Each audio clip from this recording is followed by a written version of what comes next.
Good morning, everybody, from Stratford-upon-Avon Cricket Club here. It's a beautiful day. My goodness, what a beautiful day of sunshine ahead of us. And hopefully, fantastic game of cricket. England Lions play Australia. And Ben Stevens had it all queued up for us early on with his preview. Well, good morning from Stratford-upon-Avon. We're here at this glorious ground once again. Glorious weather with us as well. The Lions are taking on Australia in the third and final of this ODI series. It's currently 2-0 to the Aussies. Can they go for the clean sweep today? Join us from 11 o'clock. Yeah, it certainly is a glorious day here in Stratford-upon-Avon at the moment. Not even at midday. And it's already roasting it here, isn't it, Owen? Certainly is. Yes, we had a great chance to chat to my good old friend Rocky the Roo earlier. Here we go with Owen.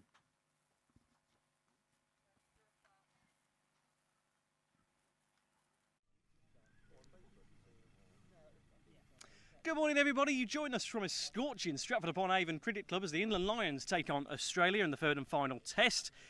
Good thing is I'm here. Good morning, everybody. You join us back. Good morning, everybody. You join us from a scorching Stratford-upon-Avon Cricket Club as the England Lions take on Australia in the third and final test. Good thing is I'm here with Rocky the Roo, and he just said to me off air, he just watched Much Ado About Nothing last night, and, you know, good quote from that, friendship is constant and all other things. Quite apt for me and Rocky's friendship. I tell you, we've built a good rapport over the last few weeks. Rocky, how are you feeling here at Stratford? Oh, hang on, he's just said something quite profound there. Aussie clean sweep or a Lions win? That is the question. See you from 11.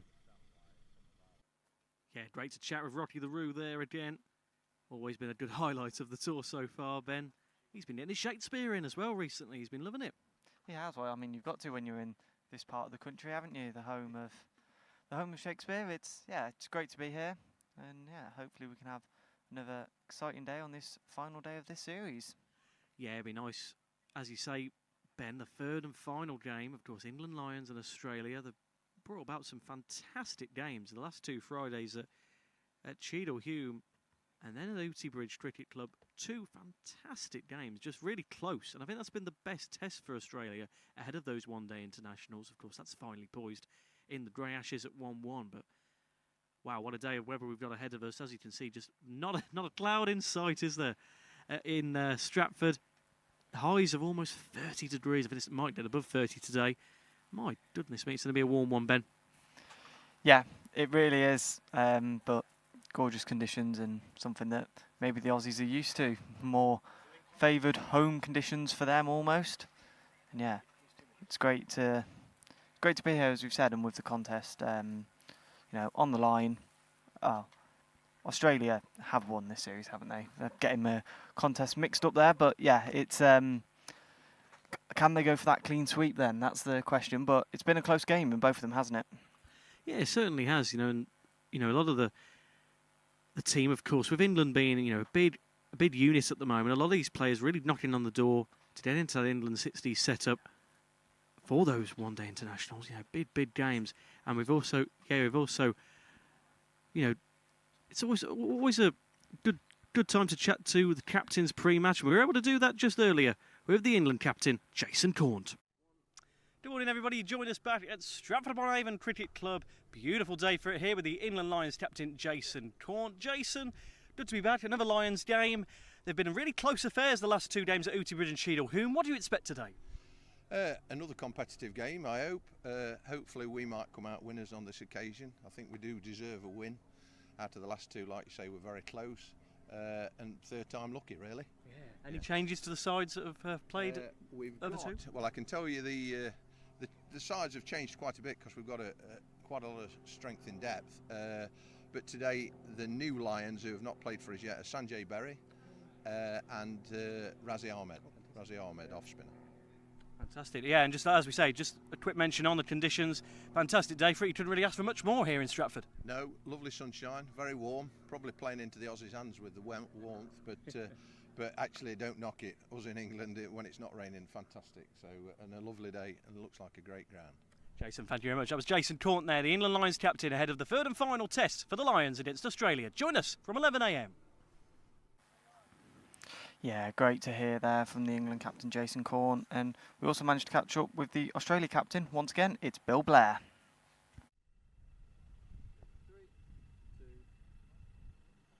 Morning, and you joined me here at Stratford-upon-Avon Cricket Club with Captain Bill Blair. You're getting another shot at it today, Bill. Yeah, I must have done something right yesterday, so he's given me another go. So yeah, we'll see how we go. So you've just all had a quick look at the wicket. Your initial thoughts? Yeah, looks nice and flat. Looks hard. Could have a bit of pace about it. But yeah, it doesn't look like there's going to be too many demons there. So it could be a good run fest for teams today. So got no issues with it at this stage. And me and the boys are talking about you going for the clean sweep here. This could be 3-0 today. You're obviously want that to happen and get another victory under your belts. Oh yeah, we always look to have a victory and win, and that's what we'll be striving for, obviously. So yeah, and also give guys a good run and some guys to press for claims for the next ODI. So yeah, we'll be looking to win, but also give guys an opportunity and see how they go and put their hand up. You're skippering again, and any other changes to the team from yesterday's game at Loughborough? Yeah, we've got a couple out. You got me there. Paddo, who bowled yesterday, he's having a rest today. Paves is having a rest today. Obviously, Juddy's having another rest today. And I can't think and TP, I think, is having a rest today. So yeah, so we've changed up a bit, do a bit of a rotation so we can manage guys both with fitness and game-wise, get some games into people. So yeah, there'll be a few changes, yep. Brilliant. That's Bill Blair. Hopefully more of the same for the Australians with another win here at Stratford-upon-Avon Cricket Club. Yeah, brilliant to catch up with Bill Blair there. You know, it's his second game as captain in as many days after the win at Loughborough against the Midlands 11 yesterday. And similar to yesterday, so there'll be a dry day, as we know, conditions looking fantastic. And Rash Mahmood was out there on the ground earlier to see what the conditions are like. Well, welcome everybody out in the middle here at Stratford-upon-Avon Cricket Club for the third and final meeting of the summer between the England Lions and Australia. The Australians squeaking home on the previous two encounters. What type of pitch have they got today? Well, first impressions, it's a bit of a mixed bag if I'm honest, folks. Down this side, if Nuala, you can just come in, quite bare. Until you get to the far end, quite a good covering of grass. There's a middle strip, as you can see here. Lots of grass on it. It's not been cut particularly low. And that extends all the way through, back up to the end. Nuala, if you just turn around, and I'll come here to make it easier. Look at the crease area, the popping crease area. Big cracks starting to form here and just above there. That's certainly going to help the spinners. Surface is going to be disruptive. It's really hard to know how this pitch is going to play. Traditionally, it's a very, very good pitch for batting. It's always offered a bit of turn. I don't know. I think if you get in, you're going to struggle a bit early doors, but sun's out. I expect this surface to deteriorate a bit. I think it might be tricky for batting for the first hour. I wouldn't like to bat second on it, however. Yeah, thank you for that one, Rash. And yeah, it is looking like it's going to be a good day for cricket. And Owen, we've got the teams, haven't we? Yeah, certainly we can get the teams to you. We heard a little bit from Jason Cornt that there is a few changes in the side. Let's get the England team to you then. Jason Cornt, of course, the captain, Simon Ruff, Razi Ahmed, Sanjay Berry with his first Lions start, actually, for him today. Neil Brathwaite, David Christmas, Monty Douglas, Mark Eames, Steve Hunt, Nigel Moore, Martin Watkin, and Kevin Watson. Of course, we heard from Nigel Moore yesterday as well. Really nice to hear from him. He gave a good insight, didn't he, Ben? And as you can see, the Australia side, they're on screen for you. A few changes for them as well, a few alterations. Peter Judd, again, gives the captaincy to his vice-captain, Bill Blair. Dud Murphy's back, Darren Smith, Peter O'Reilly, Alan Muddleton, Terry Betts, Stuart Ridge, Paul Matthews, Claude Orlando, John Adamson, Glenn Pearce and Stephen Butler. So a nice bit of rotation again from the Australian side, Ben. Of course, when you have a second game in as many days, it's nice when you've got that, and Peter just got the option today to give it again to his vice-captain. Yeah, well, I thought Bill Blair did a great job yesterday at Loughborough. It was a great win for them, putting that 330 target up on the scoreboard, and then the Midlands 11 couldn't quite get there, but it was a great test for them. And yeah, it was really, really good to see. And then be great to see how he does today in a maybe slightly more competitive game, a little bit more jeopardy on the line. Obviously, we've already mentioned how close the previous games were, so it'd be great to see how he does. And yeah, Peter Judd just giving himself a rest once again. Yeah, nice for him to, like as I mentioned, give him that option. But as you mentioned, Ben, it's a very, very close games between these two sides in recent weeks. 2 weeks ago at Cheadle-Hulme, Australia put a score of 204 for 4 after 45 overs. And then it was a grandstand finish, a great 90 from Timo Allam. Simon Ralph with a 55. Got England within a whisker, 195 for 5 in the end for them. Very unfortunate that they didn't get the job done there at Cheadle-Hulme, but a great effort nonetheless. And that was, more of the same really at Ooty Bridge. Rash Mahmood's local club last Friday. England posed a total of 166 after some quite strict fielding. 42.3 overs. They were bowled out. Jason Taunton 41, Monty Douglas 28, and then 42.4 overs. The Australia got to 168 for 8. So yeah, Ben, it's going to be a close game at the end today. Yes, England have won both contests, but Australia know that they can't really sit back here. They know it's going to be a tough test against the Lions here at Stratford. Yeah, but we did see it yesterday with them, how good they did play. Not as much on the line yesterday, but they've got that confidence all back in after that first defeat on Monday. And yeah, it's great to see, those players now having the confidence that they did yesterday. They put a great job against the Midlands 11. Yes, we'll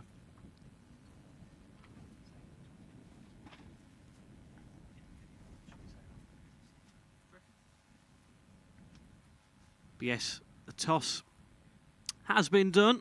We all get Matt Evans got the reaction from both captains. We'll get that to you imminently. As we say, the toss just happened, so we'll get that to you and all the updates.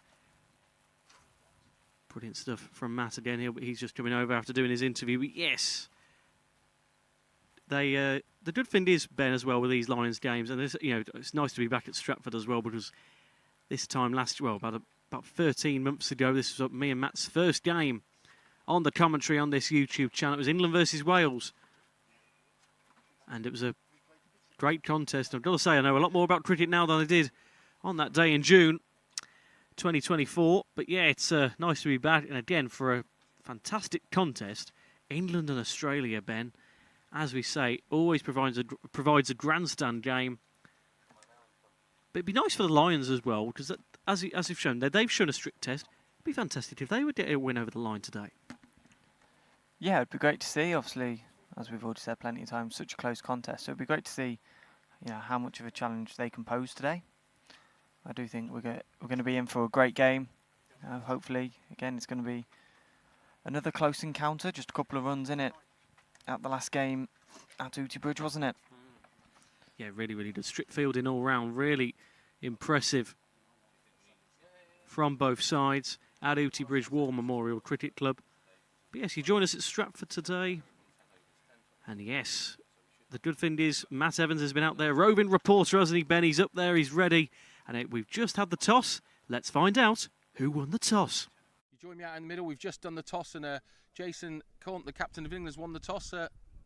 You elected to bat? Yeah, we're going to have a bat. We think conditions are good. Let the Aussies swelter. I know they're used to that anyway in their conditions, but we prefer a bat on this occasion. Excellent, thanks for your time. We'll let you get off because you got back to the Bill. So you lost the toss. Would you have done the same or different thoughts? Yeah, I probably would have batted, but not too fussed with it. We can get the fielding out of the way. Whatever's in the wicket, get out early, and then we can kick back and probably heat up later in the day. So, yeah, we'll see how we go. Excellent. We'll let you go and get ready for today's play. Cheers, Bill. So, just got some team news for you today. Australian changes: Peter Judd, Tony Panicasio, Graham Pavey, and Jeff Patterson are all rested. Claude Orlando and Alan Muggleton get a start today. England Lions: Kevlar Watson plays. We think Razi Ahmed gets his first Lions cap. Simon Ralph replaces Gary Joyce behind the stumps. David Christmas and Mark Eames get a start. So we've had the toss. England won the toss and elected to bat. Join us at 11:30. Yes, thank you very much, Matt. As mentioned, England winning the toss and electing to bat first. So, Ben, just initial reaction to that. That's a nice toss to win for Jason Corn on a pitch like this. What do you make of that decision?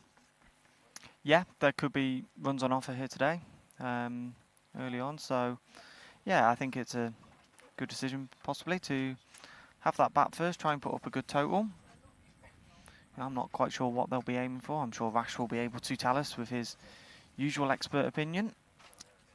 But yeah, it'll be great to see them having a bat first, and yeah, like we said, hopefully can get up to quite a good total. Yeah, really, letting Australia, as we say, the conditions might favour them due to the warm weather down under. But on the same metric, they're out in this beating sun all day, then they've got a bat come this afternoon. So if those 45 overs are played out, Ben, we'll be getting warm just in this commentary desk today. But my goodness, playing out there, that must, in terms of cricket at any level and in any weather, it's a taxing game. It really takes it out of you. But in a day like this, my goodness, the conditions take it out of you as well. Yeah, definitely. When you've got to stand in the field for 45 overs first and then go out to bat, it's challenging. And I think that's maybe why Jason Corn has chosen to have a bat first. Yeah, it's going to be a tiring one. We've got a nice bit of shade here under our little canopy once again, and yeah, it will be a very hot one out there today. Certainly will. Great to be back here at Stratford. Picturesque location for this. Yeah, third game of the Lions test against Australia. And yeah, we can just remind you about the teams if you've just joined us. Thanks for everybody joining us on the YouTube channel. For England then, Jason Cornt, Simon Ralph, Razi Ahmed, Sanjay Berry, Neil Brathwaite, David Christmas, Monty Douglas, Mark Eames, Steve Hunt, Nigel Moore, Martin Watkin and Kevin Watson. Great to see for England. And for Australia, Bill Blair, as we say, normally the vice-captain. For his second game in a row, he is captaining the side today. Dud Murphy, Darren Smith, Peter O'Reilly, Alan Muddleton, Terry Betts, Stuart Ridge, Paul Matthews, Claude Orlando, John Adamson, Glenn Pearce and Stephen Butler. Monty Douglas replacing Nick Nagara, actually, as he was in the squad for today. But yeah, that's a good point, actually. 8 of last Friday's team remain the same. That shows from Jason Cornt. He's got a lot of trust and a lot of faith in his side. So to keep the majority of that side, it shows that they're doing something right. Definitely, and I think, sometimes you just need consistent, same players out there, and, they've given this Australia team a great test in these previous 2 games, as we've mentioned, so having those same players out there, obviously just a couple of changes for them, but yeah, having the same core squad out there could be key today. Yeah, certainly, and as we know, Australia have only lost 1 game on tour so far in the United Kingdom. That was at Fairburn Cricket Club on Monday in the second one-day international of the Great Ashes. Other than that, it's been a flawless record for Australia.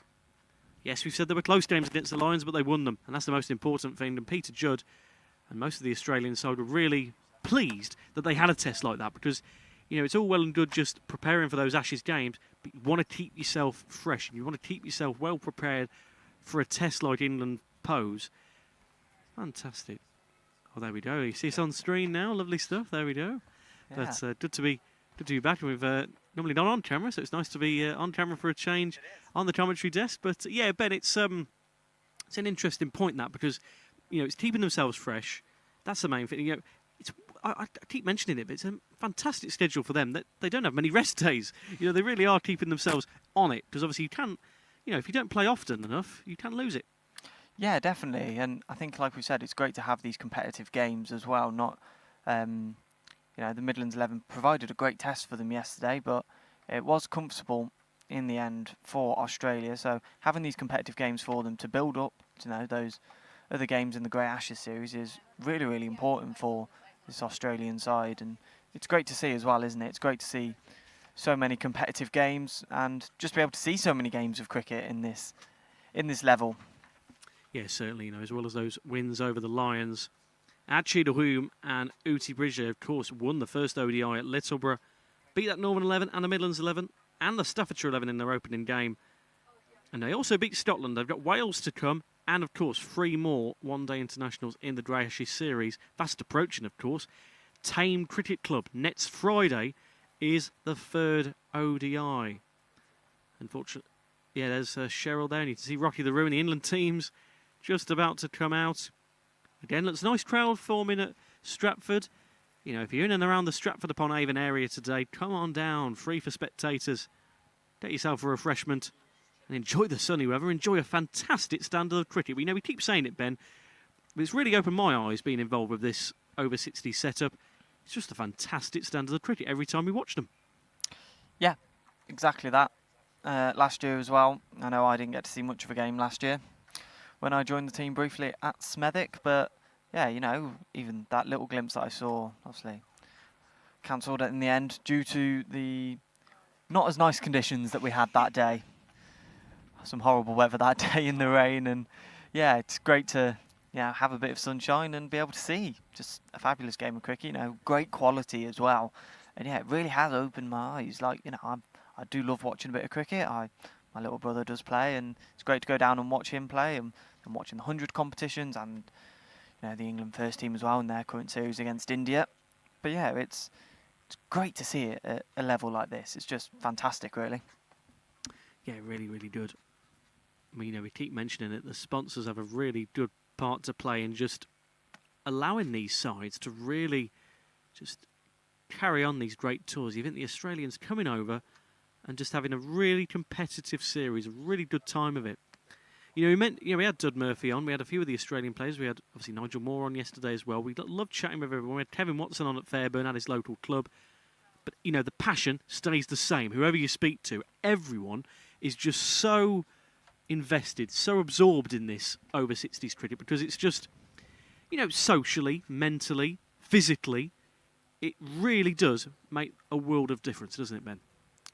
It really does, yeah. It's fantastic to see, and fantastic to see some of the Australians' families and partners out here as well. It's really nice to see that support. They were brilliant yesterday at Loughborough, weren't they, with Rocky the Roo, as always, and yeah, fantastic to see. Yeah, really, really good. There you go, the lining up, ready for the national anthems in a moment. Nice to see on that sunny day. I tell you, we got here just after 9 o'clock this morning, and that sun was beating down already. Goodness knows what it will be like at 1 o'clock. My goodness, it's going to be a very sunny old occasion.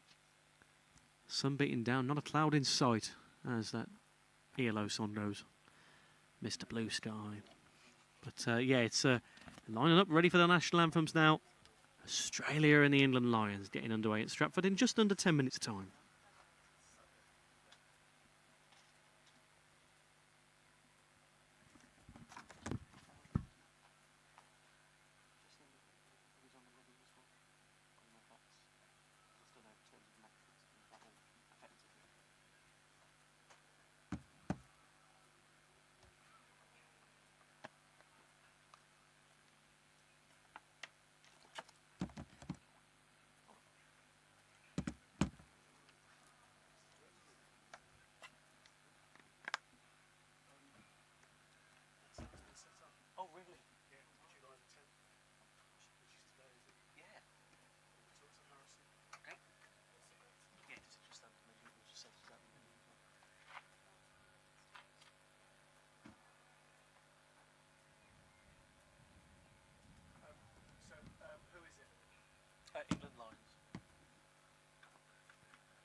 Fantastic sight there. Both God Save the King and Advance Australia Fair, both national anthems of England and Australia. I always love that, Ben, because it just reminds me that this is an international fixture, and this is it's always nice to just know that that's a. It always reminds you that yes, we've just seen a fantastic standard of cricket. It's always a great element of pride to see both national anthems. There's always being belted out by both sides, and there we go they're just going for their photos now. But yeah, England batting first then, winning the toss and electing to bat first today. But you know how volatile a game of cricket can be. Ben saw it at Fairburn on Monday. 26 for 6 Australia were. And of course England came out on top in Yorkshire last Monday. But yes, we can just take a moment now to give a big thank you to the England Over 60 sponsors. They are as follows: Stonehill, Sporter Tours, MV Play, MatTech, The Jube and Clean Clad. A big thank you to all of those sponsors for making this all possible. Same goes for the Australia Over 60s sponsors: Global Travel Management, Kingsgrove Sports, Exotic Cricket Tours International, Solomon's Flooring and National Tiles. All of your help and support does not go unnoticed. A big thank you to all of our sponsors. But yeah, Ben, that's the big thing, isn't it? Because in terms of if a few early wickets are lost today, really could change the game, couldn't it? In terms of where this game goes, as we saw on Monday, 26 for 6. Yes, Australia posed quite a good recovery in the end, in terms of getting to a target of 100 and I'll get that right in a minute, 172. But even that though, Ben, that shows there's no panic in this Australia side if it does go wrong. No, and we saw that yesterday as well. The quality of batting that they have all the way through their order. Their lower order is certainly as capable as their top opening order, and it's great to see. The game can just change, just like that. It can just change so quickly. As soon as you form a good partnership, and we saw that yesterday. So as soon as those partnerships started to form, for the Midlands 11 as well, we had a couple of good partnerships, and yeah, it's like I say, the more time you spend at the crease, the more comfortable you're going to get. You'll learn the conditions, how the ball's going to, bounce off the surface. And yeah, it's great to see, and it should give us a great contest again today. Yeah, compared to Loughborough, it shows that the ground, not much greenery, and it just shows how dry of a summer we've had. But it's they've kept it in good order, despite that dry weather we've had, and it's, as we say, coming up to 30 degrees today. It's gonna be like that all weekend. Rocky the Brewer will be loving it. It feels like he's back home. Certainly, it's lovely to see these conditions though, and yeah, despite the lack of rain, this pitch does look in really good condition. Yeah, we've got a good view of this today, haven't we? We do. Right between the wickets. There go the umpires, just inspecting said wicket. But yeah, it's nice for the clubhouse in shot, as I've mentioned, a good crowd forming, a few dods as well, enjoying the weather, nice to see. Like you say, every ground we've been to has just been nice to see a great crowd forming, especially as the day develops. Friday morning goes into Friday afternoon, and Friday afternoon goes into Friday evening. The crowd, especially at Ooty Bridge last week, just kept coming to watch this standard of cricket. Yeah, and hopefully we get another good crowd on this Thursday. It's Thursday today, my goodness. It is, yes. I thought you thought it was Friday then for a second. No. God, the days have it's only Thursday. Completely gone away from me. But yes, 2 weeks on tour and... But yeah, if you've just joined us, 11:30, meant to get underway in just a moment. But just a slight delay as the teams are just preparing to come out. Umpires, though, deep in conversation in the middle. But yeah, it's a great day for it here at Stratford-upon-Avon Cricket Club. Thank you for joining us on this YouTube channel, and we hope you enjoy the game today. Me and Ben Stevens will be doing our rotation with Rash Mahmood and Matt Evans. A bit longer, though, today for each spell, I should say. I was trying to find the right word there. We'll have about a 10-over spell each, but we'll take the first 5 and so on and so forth. It's not rocket science, but we'll carry on and we'll... but yeah, it's we can get a bit more of the action, because those 5 overs, they go quite quick, don't they? They flew by yesterday, didn't they? Especially when we got onto the spinners towards the end of the innings, and yeah, it just we were in and out. So it'd be nice to have 10 overs today, and yeah, be able to stay here a bit longer and watch a bit more action. Yeah, certainly so. Ben, yes, as you can just see, the Australians have just had their photo taken by the expert behind the camera, Cheryl Blair. And yes, we're just about to get underway here. The Australian side ready to go. Big question is, who are we bowling first for them today? Because we know they've got some real fantastic fielders and fantastic bowlers. You know, the likes of, we saw so many maidens yesterday. And obviously Bill Blair has got a fantastic delivery. Just so quick, lightning quick. And the likes of Darren Smith, quite a few maidens in succession. Terry Betts, we mentioned his fantastic run. Yeah, for England, similar to how we saw a 90 for Timor Allen the other week at Cheadle Hulme, which got him in the squad for the second ODI at Fairburn. That's what, you know, that this is your shop window moment, Ben, because if a moment comes around for anyone in this England side, they can be knocking on the door of Ed Gordon-Lennox.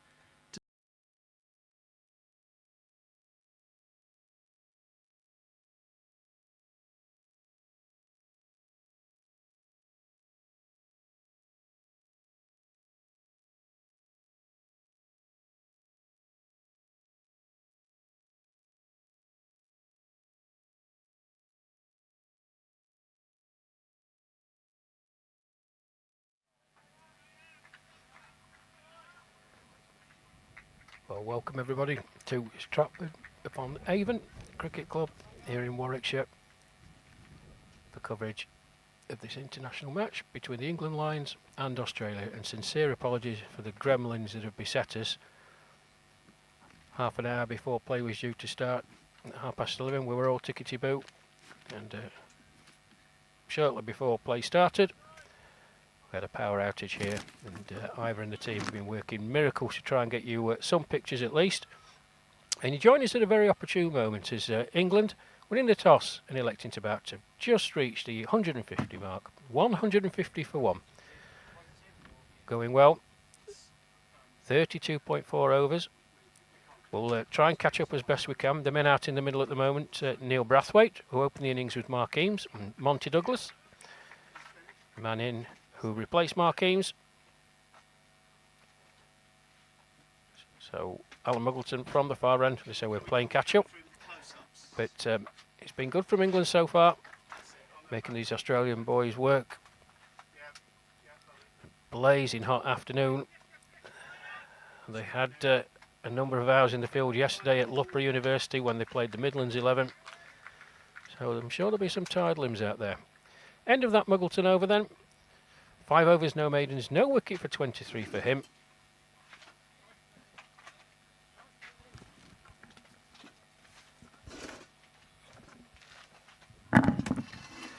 So just trying to get set. As I said, Jason Court, the England skipper, winning the toss, electing to bat. And it was the left and right hand combination of Mark Eames and Neil Brathwaite that opened the innings for England and made a very, very confident start. Couple of close shaves for Mark Eames though. Hit one out to Stephen Butler at mid-on, set off running. Very, very good collection by Butler. Only had one stump to aim at and he was dead-eye Dick, hit the stump. It was a very, very close call. Umpire Bees, who's currently standing at square leg, he decided it was not out, much to the disappointment of the Australian team, who went up as a man. That was really the only scare for the openers.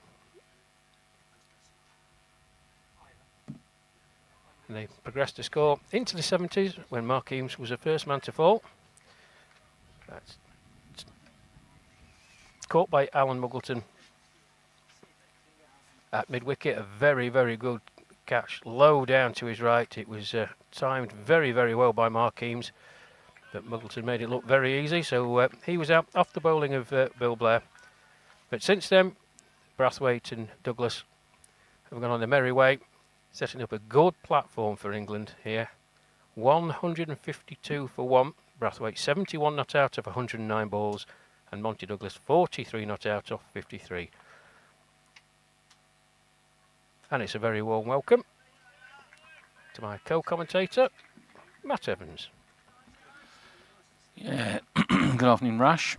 A couple of hours later than we wanted to be, but unfortunate for the England fans on the stream because it's the best start we've seen them make this summer. Going along nicely. As we get our first look at the very competitive Darren Smith bowling from the pavilion end.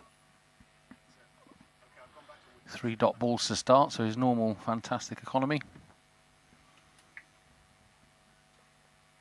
And a cracking little knock by Brathwaite so far. Rash, he's played well.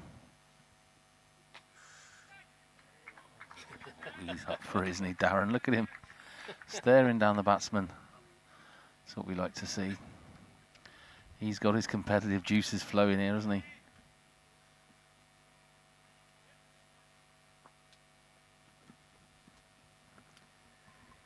Yes, he certainly has.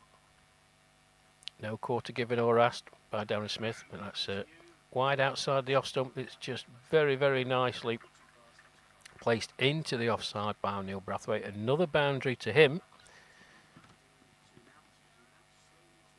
That's his 11th of the innings. And as I said, the opening partnership, 77 they put on Mark Eames and Neil Brathwaite. Just that one major alarm at Eames out to a very, very good catch by Alan Muggleton at mid-wicket. Really was hit very, very hard indeed, and only a couple of inches off the ground. We'll rinse and repeat, but this time just a bit finer. Straight to the fielder, and there's no run. The end of Darren Smith's first over then. 4 coming from it. 156 for 1. England have been put into bat here.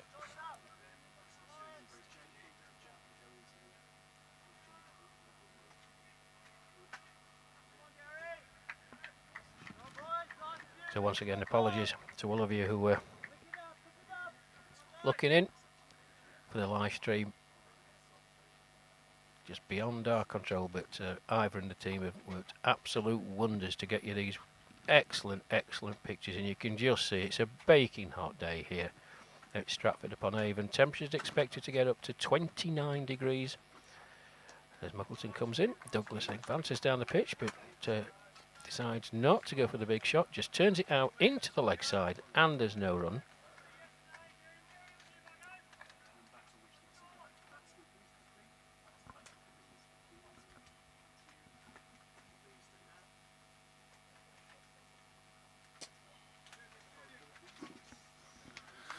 Yeah, real shame, Rash, because the England fans would have enjoyed it so far. Sorry, they, like I say, it's the most positive start we've seen from the Lions. They've run them close twice, so maybe third time lucky. Might need a little bit improvement on the run rate with how that Australian batter lineup is. That's a wide signal by the umpire. See from the replay there, it's just gone down leg side. Can't be doing that in these one-day games nowadays. No, umpire B's. Passing it outside the line of leg. Just dabbed into the offside. They're going to have to hurry here. And then Neil Brathwaite. Oh, that's a direct hit, but Neil Brathwaite, one of the quickest players, if not the quickest player in the England replay setup. that is well done, Benny. Look at that, right on the stumps. Yeah, we've had a couple of them. I mentioned it, the Stephen Butler incident, and we had a really good view of it. It was a wonderful piece of fielding because he's a left-hander, so he manoeuvred his body round so he could pick it up with his dominant hand, and from his angle, he literally had one stump to aim at, and he hit it. And Mark Eames, well, his body language as he was given not out, you could just see him puff out his cheeks. I think he knew it was very, very close. But umpire B's was the closest person of all, and he gave him not out. But we mentioned it yesterday, the fielding of these Australians. It's very, very good. They were competitive all the way till the end, with people still running about 35th, 36th over yesterday. That's going to be another wide. Diving for the ball. But England have given themselves a good platform here, Matt. Probably getting up to around about 160 with 10 to go. 9 wickets in hand. Normal rate of acceleration. You could see them easily getting another 110, maybe 120. Very, very quick outfield if they apply themselves properly. So somewhere approaching 265 to 280 possibly. Yeah, and Monty Douglas, true to his word when he joined us on the commentary table the other day, he's been very aggressive with the bat and playing some big, big shots. Only 6 away from his 50 now.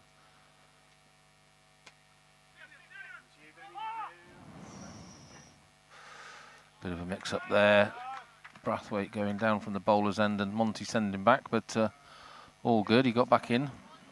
Yeah, I really don't like that. That's not Monty Douglas's call. That's Neil Brathwaite's. He's going to the danger end. I'm pretty sure Monty, he's not the quickest, but I think he probably could have made it. There's absolutely no difference from that one to the other one, really. But no harm done. 35 gone here. England 161 for 1. The men out in the middle. Monty Douglas 45 not out of 58 deliveries. His partner Neil Brathwaite 76 off 115 deliveries. And it will be Darren Smith, number 88 on his back. Just hand his floppy hat to umpire Ford, who's going to bowl his second over from the pavilion end.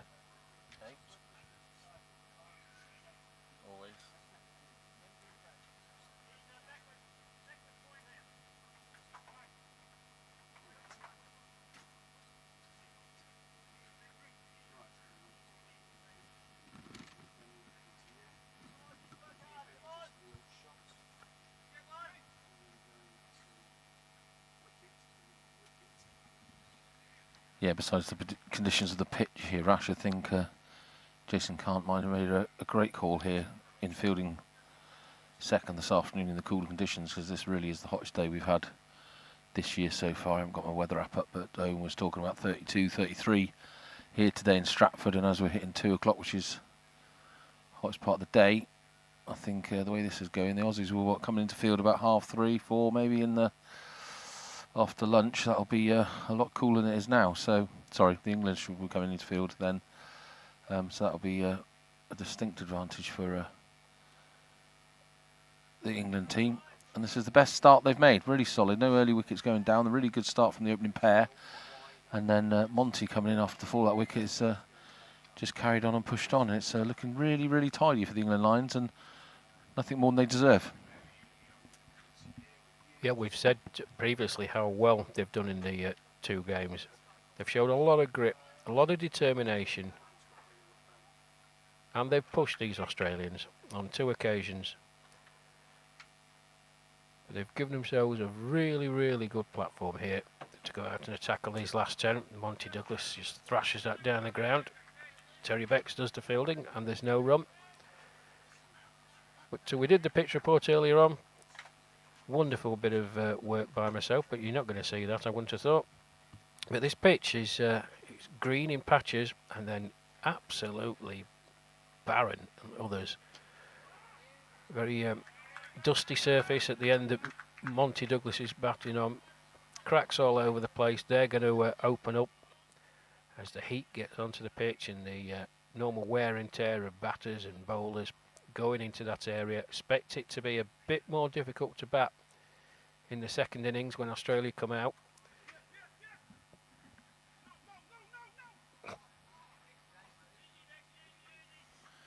Yeah, I've got on top of it early today, Rash. We've got the pavilion end and the Stratford eye end with the big Ferris wheel at the other end there. Oh, good lad. Well done, Matt.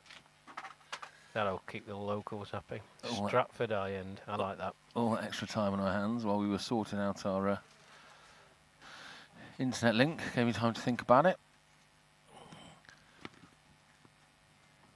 Catch. Oh, Yeah, just that's hooked that gone. round there. That's 4 runs. Yeah, great shot by Brathwaite. He's played 3 or 4 of those.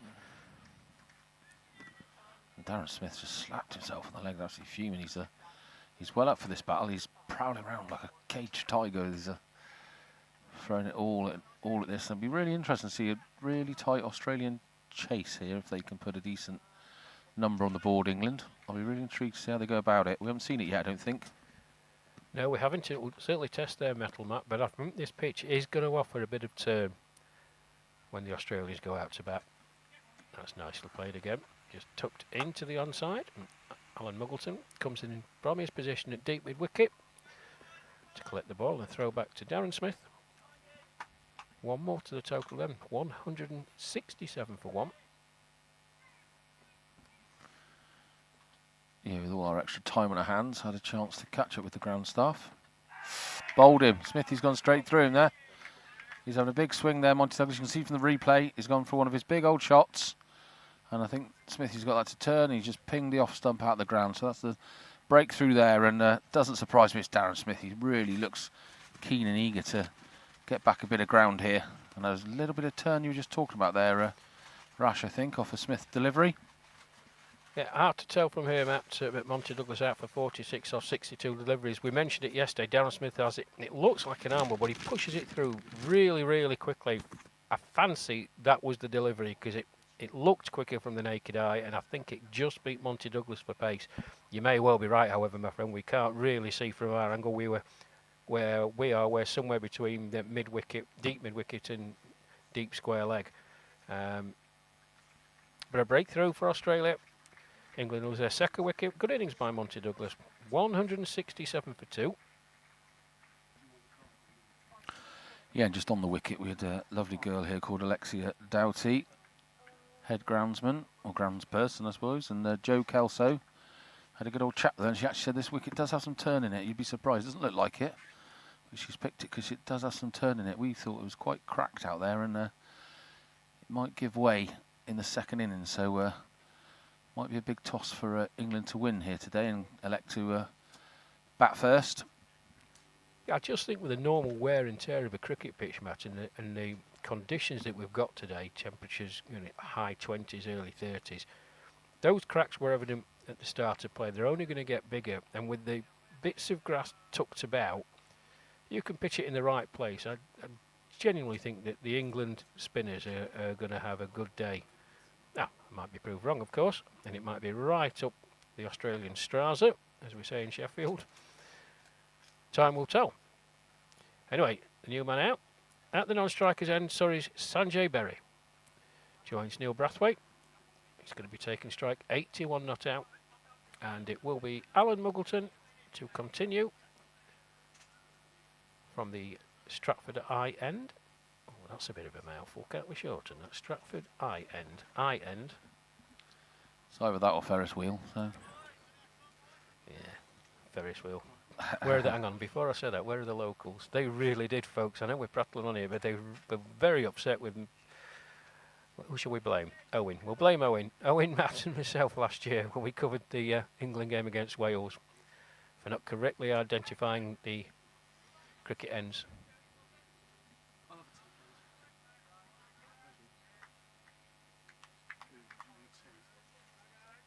Yeah, good start here. The only thing that I have in mind now is this is obviously batted better than we thought. We thought with patchy grass, bare patches, bit of cracks, it's going to do a bit. And the way the England batsmen have started here, it looks like it's a little bit more reliable than we thought. So, but I think Rash is right though. It's going to deteriorate as the game goes on. Alexia did say to me there's been a couple of games on this wicket already. I know you were looking for her to ask that. That's a great shot, a hook shot there, straight over there. Didn't bother running. Rash was looking for her this morning to ask if it's been played on. She says there's been a couple of 3 games on it, so it has had some wear and tear. So you did call it, Rash.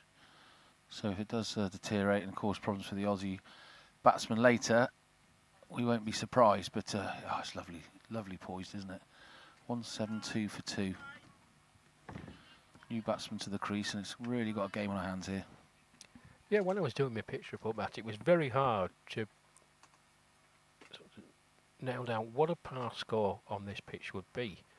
I mean, not had the opportunity to speak to the curator this morning, the groundsperson. But it was just a visual impression that you get, and you know, I've seen a lot of cricket pitches in my time. It was just the impression I got that this was a wicket that you want to get in first on.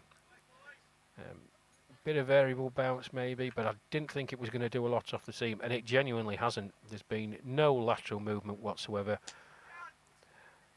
Oh, great bit of fielding, one-handed by Stephen Butler, going to his left. He is left-handed, but made good ground. Yeah, gets congratulated by Darren Smith.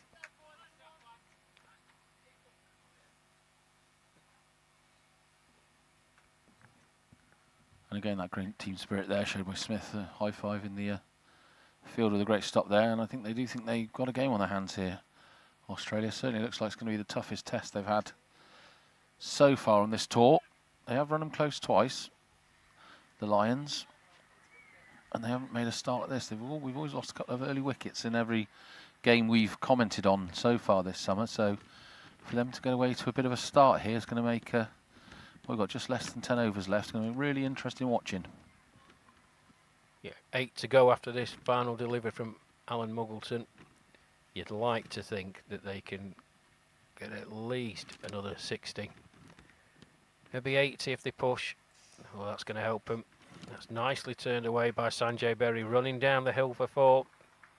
So good start by him. He moves on to 9. 2 boundaries in that 9 as well. End of the Muggleton over then. 37 gone. 8 to go.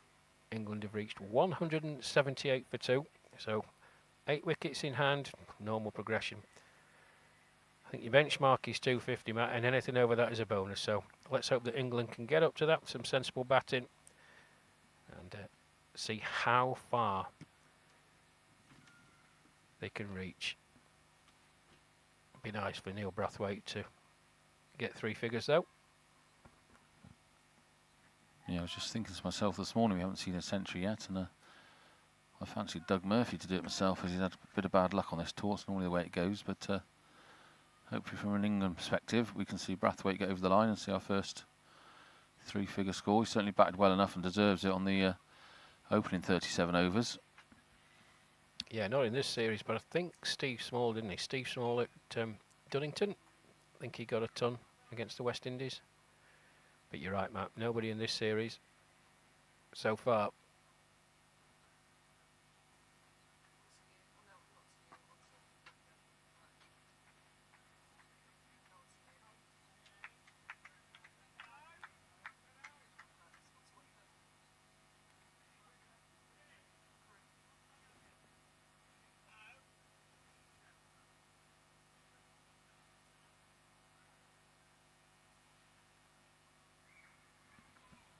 Smith taking a look at his field, making every precaution to keep these runs down. He's always very economical. A couple more boundaries than I'm used to coming off his bowling already.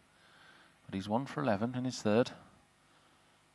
Bounces in from the pavilion end and he's swing and a miss that. And that's the one Rash talks about, the cricket one that just gets through. Batsman's late on it, and luckily for Berry, it's missed the stumps.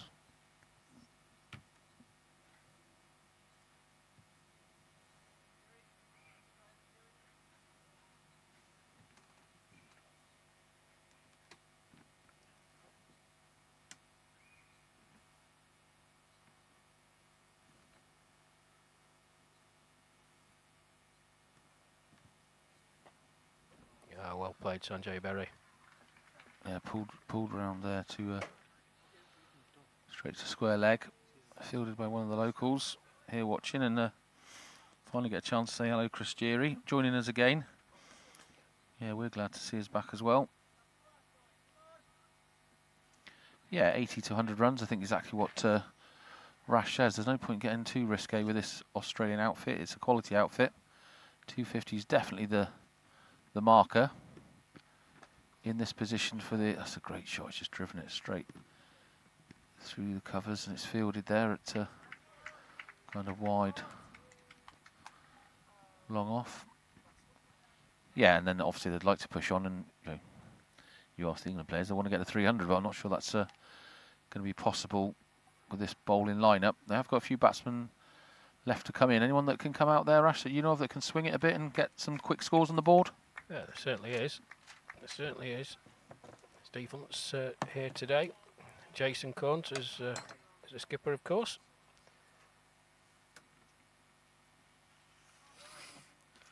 I think if they get in and around 200 in the next 3 overs, say, so 40 overs gone, and if they get up to 200, I think that 250 should be well within reach.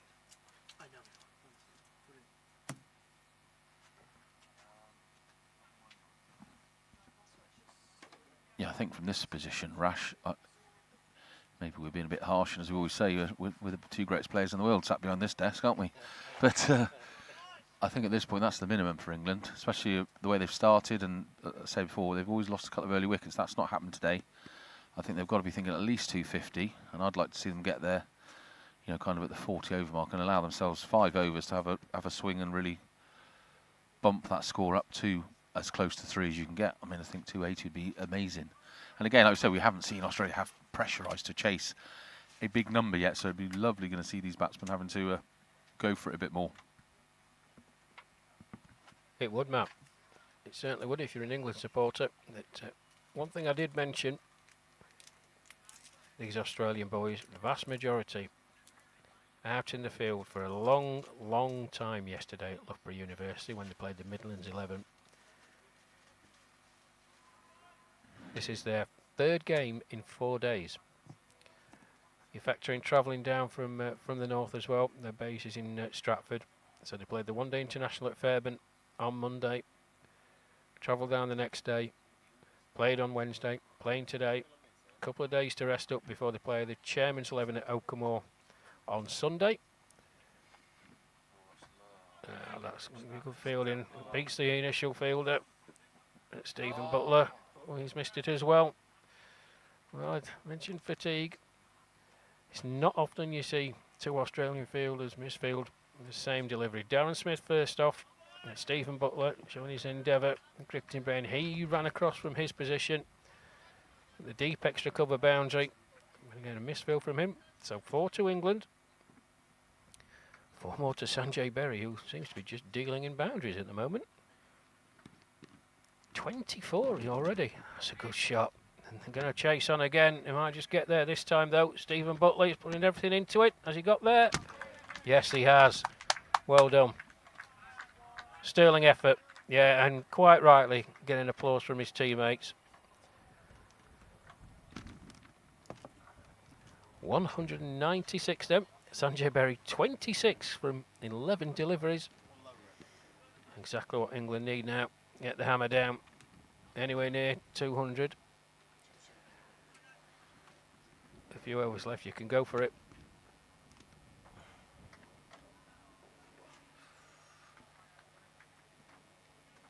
You wonder whether a message went back with one of those returning batsmen, don't you? Monty Douglas, the last one, because he was hitting a few, just to say it's not doing a lot. Trust the bounce and have a swing at it.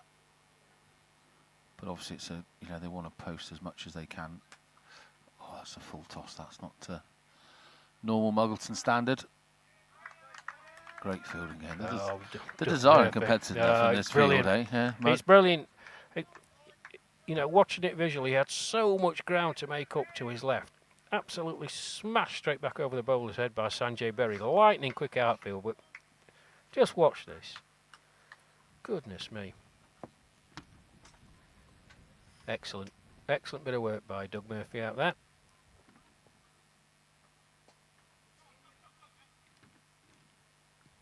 Good running. Very, very good. Well, this is good for England. 1 away from the 200. And after this, there'll be 6 overs to go.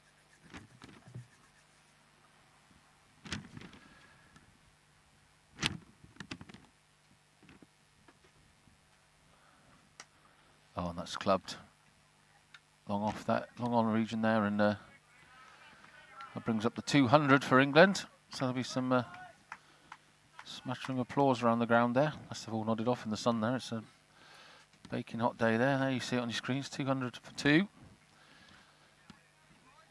And England are ticking along nicely. And now, like Rash says, got to push on now, and we've got a...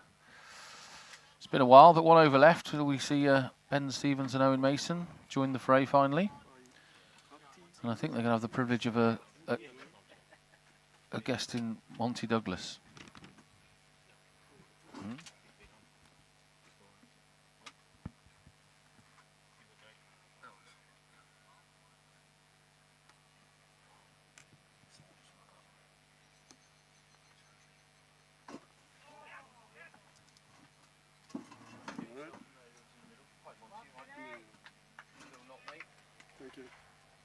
Well, a wide signal by umpire Ford. And a run taken from it. No. That was on a, yeah. It's like a Yako.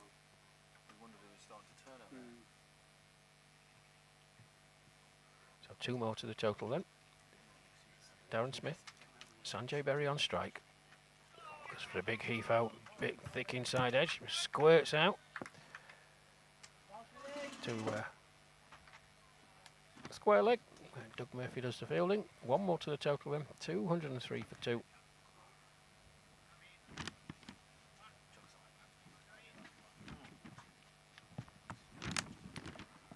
Sanjay Berry, 30 off just 15 deliveries. Strike rate of 200. His partner Neil Brathwaite been out there right from the start. 85 off 121.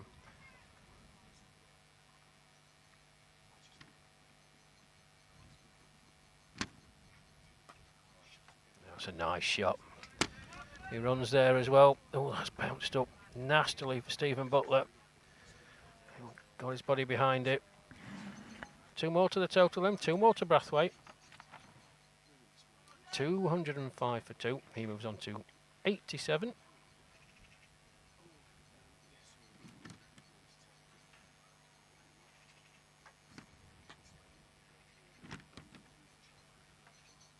And Brathwaite this time slaps it to the man at deep point.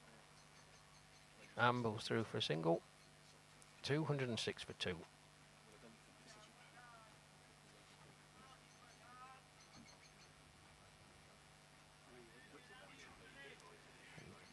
Alan Muggleton just goes back to the deep mid-wicket boundary, right in front of us here. And that's gone straight up in the air. That's a very, very good catch by Glenn Pearce. Had to make ground to his right from mid-wicket, straight up in the air from Sanjay Berry. And Glenn Pearce has seen his prowess in the field over the course of this tour. Sanjay Berry goes. Caught Glenn Pearce off the bowling of Darren Smith for 30 off 15 deliveries. England lose their 3rd wicket, 206 for 3. Sanjay Berry, 16 deliveries, 5 fours amongst that, so very, very good. Bright and breezy knock, just what England needed.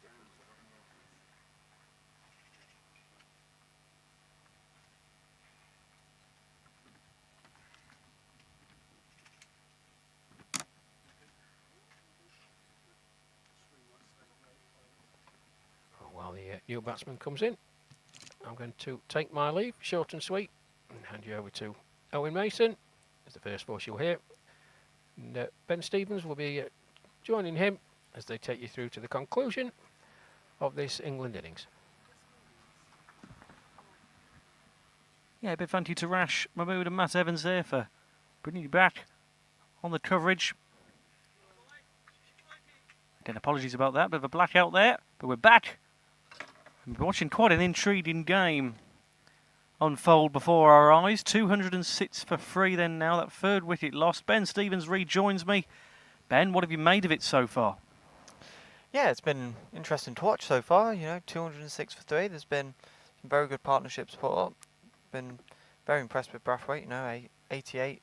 Still out there in from the start. So, yeah, it's been a great game to watch so far. Yeah, and we're glad to be joined now by someone in the commentary desk who also had a very good hit in himself, almost getting the half century. Monty Douglas is with us now. Just get there in just a moment as we just wait for, we'll do this. I tell you, it's a shame to lose that wicket, wasn't it? For for England. The loss of Sanjay Berry after quite a good hit for him, 30. But yes, we can now say Monty Douglas is with us. Monty, great hit for you. What have you made of it so far? 207 for free here at Stratford. Well, it's a good total so far. All the England batsmen, they batted well. And the greatest thing is that we all big partnerships which help us to reach that total. Neil is batting well. I hope that he gets his century. If we score at least about 230, 240, that would be a good score.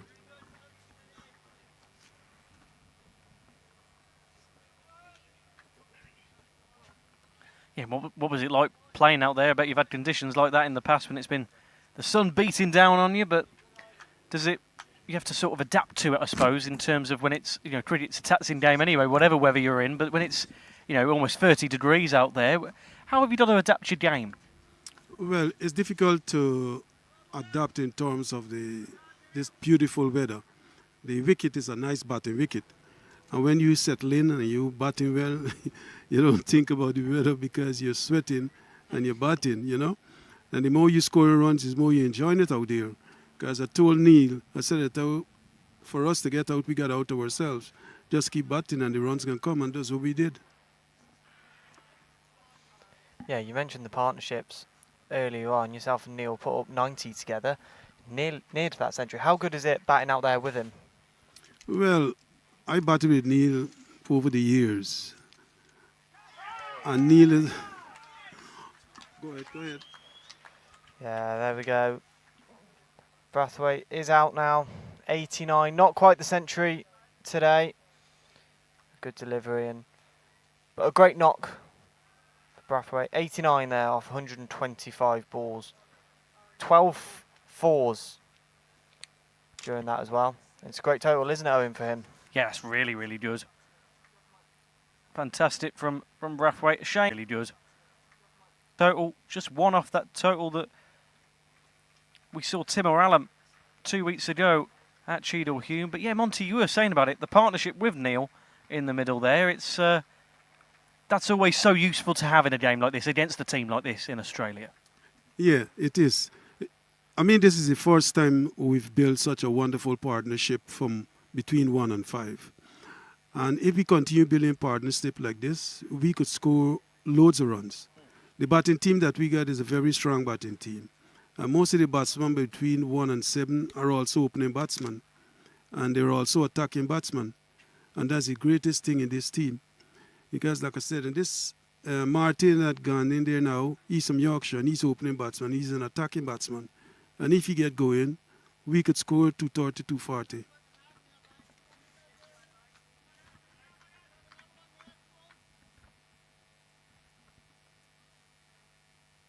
Yeah, Steve Hunt and Martin Watkin in now.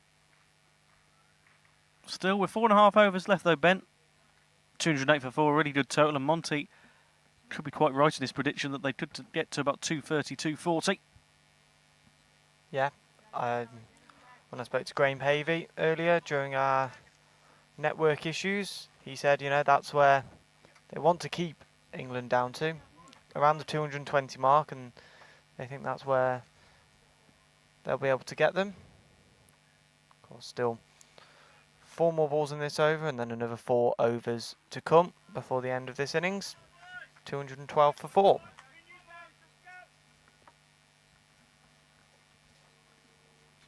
Yeah, we mentioned it on Monday, Monty, when, you know, we saw the likes of Timor Allen come in after his 90 at Cheadle Hulme, but you look at Neil Brathwaite now.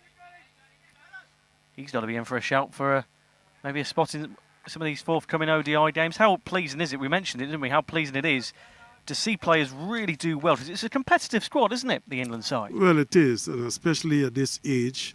All of these guys could bat. And as you notice, the only problems we have is the running. The batting is no problems in the batting.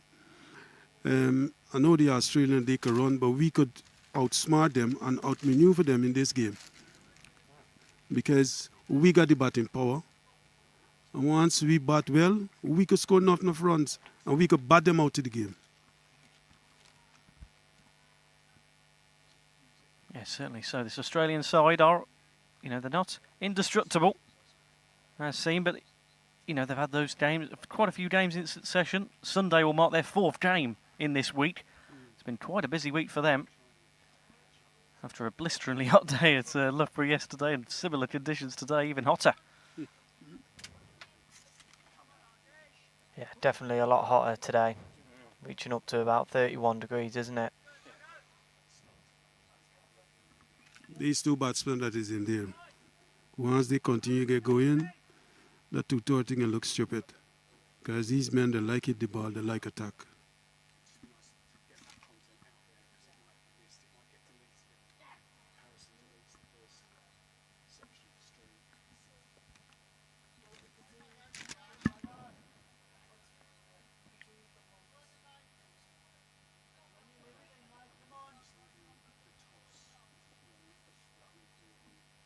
How pleased have you been so far, Monty, with, you know, this summer, you know, in terms of England have had quite a successful time of it, you know, wins successful series against the West Indies, and, you know, finally poised now against Australia, and this Lions side really pushing this Australian side to it 2 occasions, and today really putting a good total on the board as they trickle towards 223 for 4 now. But yeah, how pleasing has that been, just as a squad unit, to be able to say you had a really successful summer of it? Yes, we had some success and we had some failure. We bowled well and we bowled bad. We batted bad and we batted well. And today, because from the 2 games that we played, the Lions team, they played extremely well. But it's just that ultimately we didn't get that end result. But today is days where you see our batting power. Because this wicket is a nice batting wicket. And once you settle in and you get in, you can get runs. It will be interesting to see if we get 240. Now you could tell yourself we're looking for 240, 250. And then we can see. If once we bowl well and put these Australian pressure, at least out of the 3, you could tell yourself we could get a victory here today.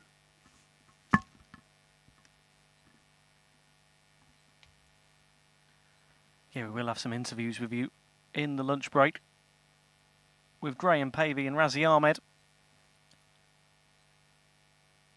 giving their insight on what they've seen so far this afternoon. Big thank you to them for their time. That's a nice ball, that, but it will be prevented. Boundary Muggleton does well on the field there.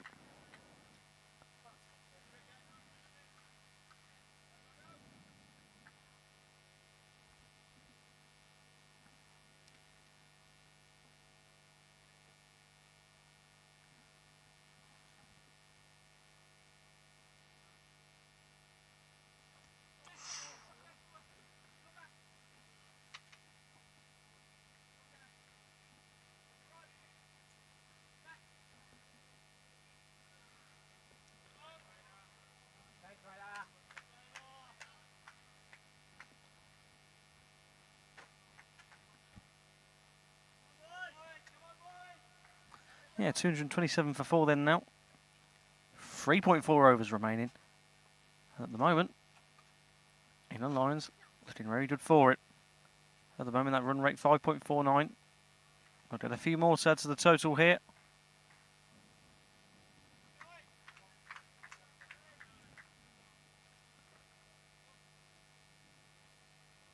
Good thing is as well, Monty, the Lions have a game against Wales next week. It keeps the team fresh, doesn't it, in terms of playing these nations? You've had some games, obviously. Say this sort of has come in recent times. Well, it is, yes. And most of these guys here, they're still playing top-level cricket. They play cricket during the week for the county, and they're playing Saturday cricket for the club. Playing against the Australia during the week is like an ordinary game to them. Everybody is still on form and everybody could play. So it's good for the players, it's good for the selection committee, and it's good for the England side generally, you know, because the committee and the selection can choose from whichever best 11 that they need. And the best thing about it is that if somebody is injured, they could easily call somebody to fill in. Because I wasn't supposed to play today, but somebody got injured. I wasn't able to play, and so I get the call up, and here I am.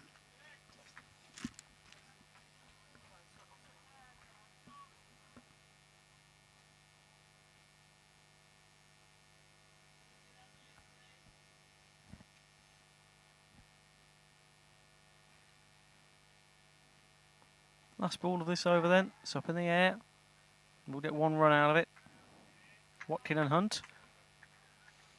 Some brilliant running between the creases. That over.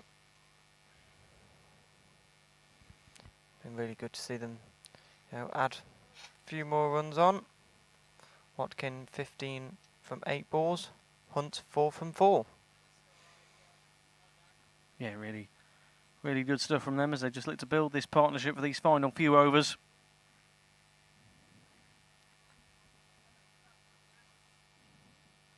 Like you say, Monty, not expecting to play today, but you've had a good hit. You're pleased with your performance, aren't you, after almost a half century like that?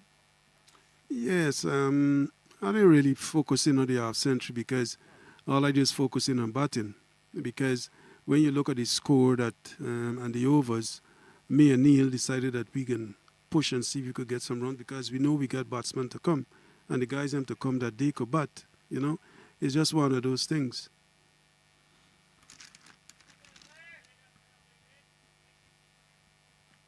Is this your first time playing at Stratford, or have you played at Stratford before?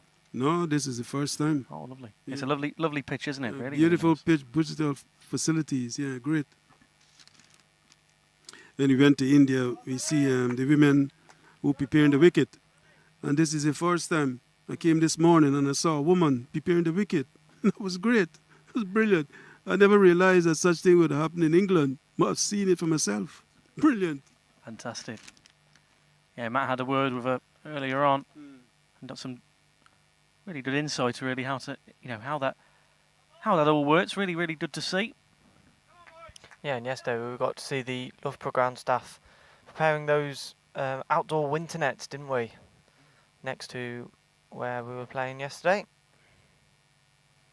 Some really fascinating insight from them as well.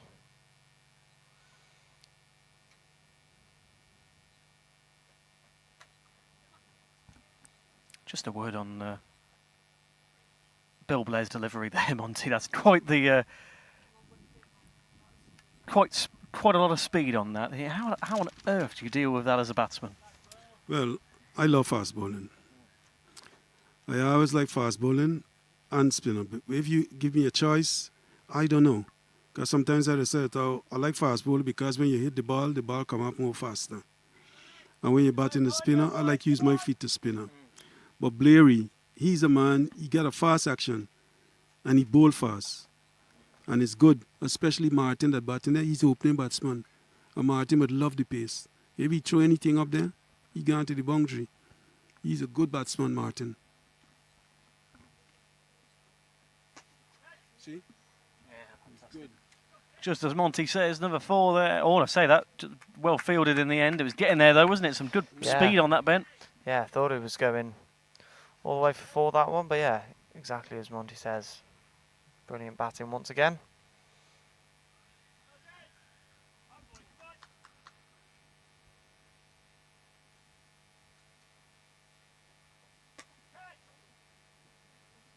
Beautiful Martin. Beautiful Martin. Another lovely shot there from Martin Watkin. And another boundary.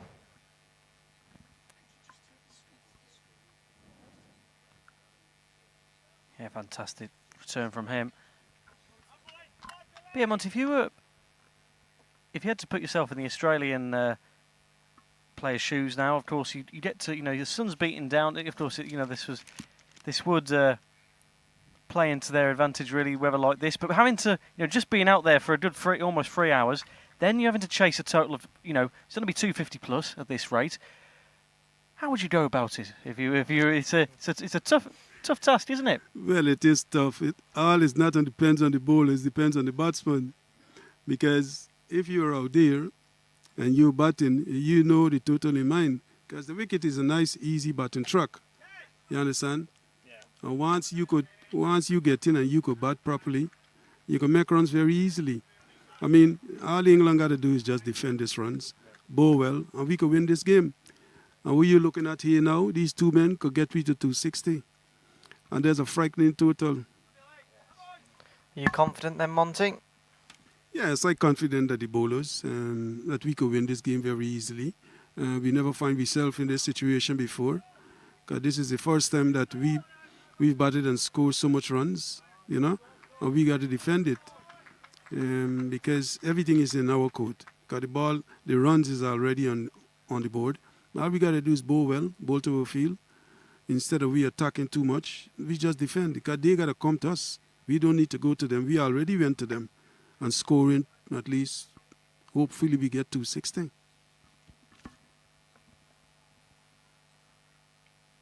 Like I said before, nearly everybody in this team is opening batsman. So when Blairy bowling that he think he get a number 7 or a number 8, they're all opening batsmen. And they're accustomed to the pace.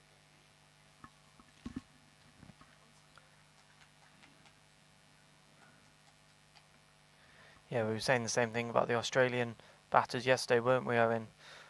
With some of the totals that they were putting up, Adamson was quite far down the order and hit his half century, and they all looked really, really good down the order, didn't they? Yeah, because in that regional game, of course, they were obviously going off at 35 balls, so it was slightly ominous that most of them were heading towards that half-century mark anyway. They're a good old side, aren't they, Monty? You know, they're batting and bowling. That's why they are the world champions. But my goodness, it's you've had a few occasions now where you've come up against this Australian side. Like that, just the best thing about playing a side like this, it improves your game, isn't it? You know, playing against some of the best in the world. Well, I love playing against Australia because I know the Australians, they are best in the world. And it's better for me because it's a challenge, you understand? And I got to produce the best of my ability and skills in playing them. I love batting against them, you see? With the Australian, once you get on top of them, they come back fighting hard. They don't give up easily. They always come in hard fighting. That's the beauty about them. Because when you think that you win this game, they come back again. You understand? So you don't give up. You got to keep pressuring them. Because if you look at the last game that they had, the ODI, good shot. Look how they come back. Yeah. Beautiful shot from Martin. Yeah, really, really good there. So they hit the 250 run mark, 251 for 4 then. Yeah, Monty makes a good point there, Ben, because on Monday at Fairburn, it really looked like they were dead and buried. 26 for 6, 72 for 8. And at that point, with only 2 wickets in hand, Monty, they got 101 runs on the board, didn't they, at that point? So it's that just shows the mettle of this Australian side. Very good. Ah.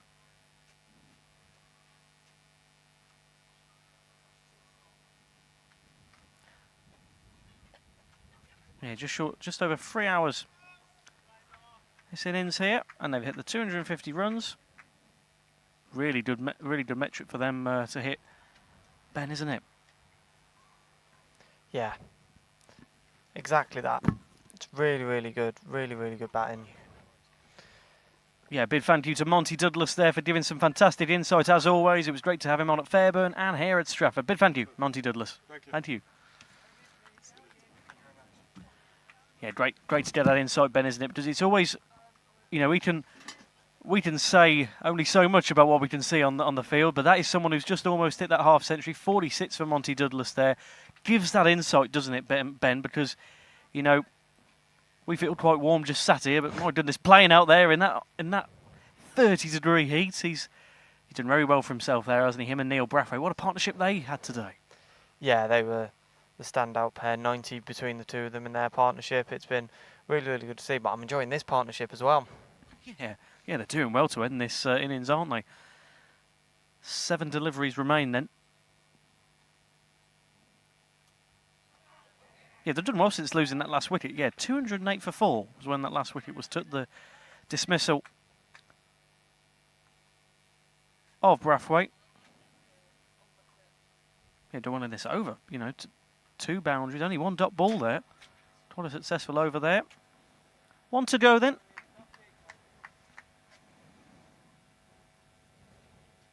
Yeah, and when you look at the rate that Hunt and Watkin are going at the moment, Watkin's going at 206.3 at the moment. It's 33 runs off 16 deliveries is really, really impressive. Hunt as well, 10 runs off 8 deliveries. He's going along at 125 at the moment. Yeah, it's fantastic to see, isn't it? Yeah, really, really good. As you can see that wide shot. Thank you for joining us, everybody. At Stratford-upon-Avon Cricket Club. Great to have you with us. Despite everything trying to stop us, we are on air. That's what we love to see, Ben. We're on air, and you've joined, as Rash mentioned when we came on air, you joined at quite an opportune time, really, because England Lions really were batting well. Of course, they won the toss, elected to bat first, and that looks quite a good decision that Jason Corn took this morning, Ben. 100%, and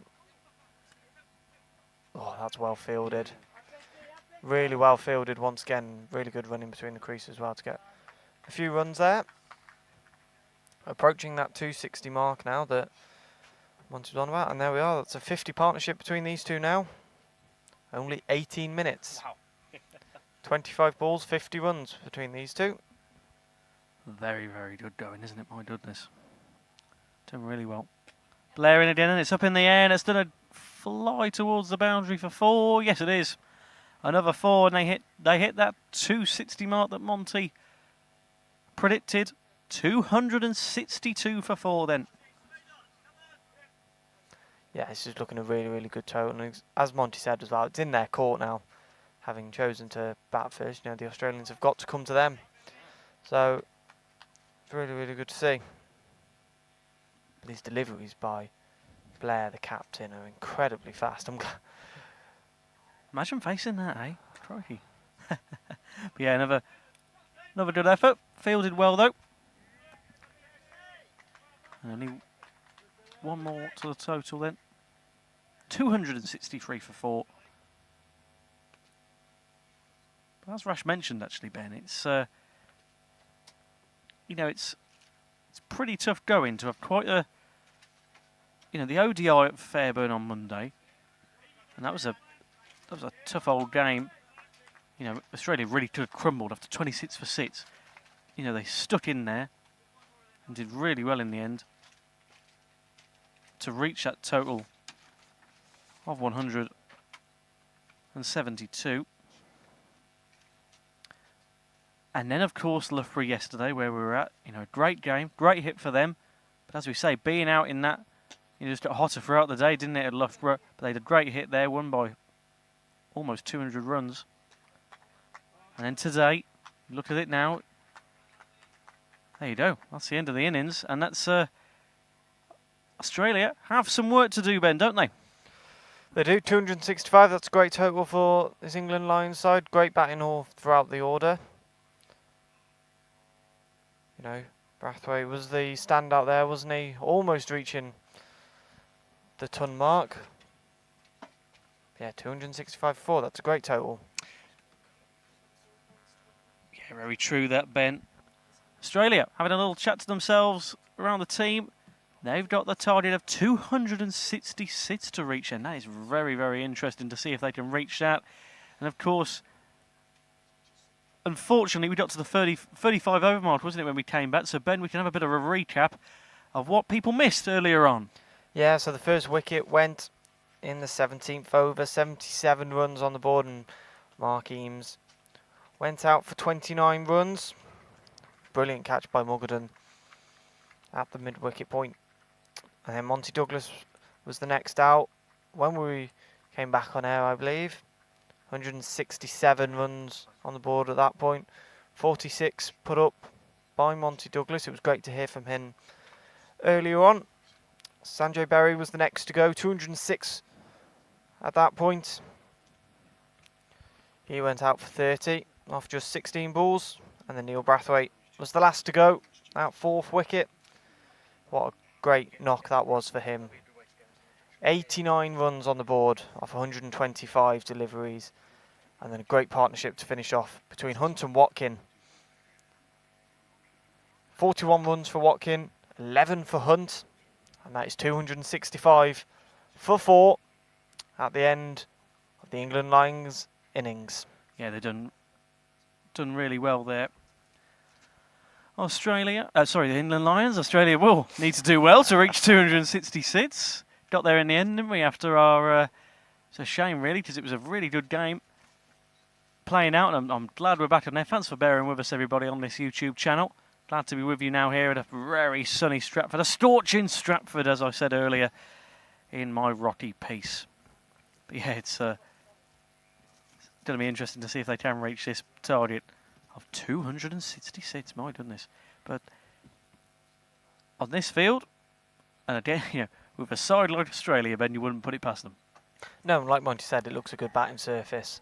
But yeah, Monty seems confident. Yeah, it'll be great to be able to watch this Australian team have a go at that total. I do not think they'll be far off at all.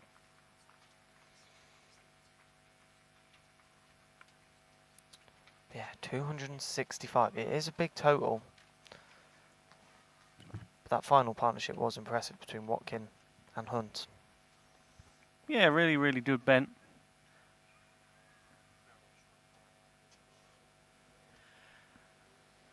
But yes, at the tea break now. But yes, it's I'm really pleased with how England Lions have done. And Monty Douglas was just so pleased. How many times he was like, "Well done, Martin." He loved it, seeing those boundaries keep flying in. Great end to the innings, wasn't it, from Watkin and Hunt? 41 off 21, 11 off 9 for Hunt. Really, really good. He almost raced towards his half century. He would have liked a few more overs there. He would have. He would Martin have liked to play 50 overs today, wouldn't he? The rate he was going at.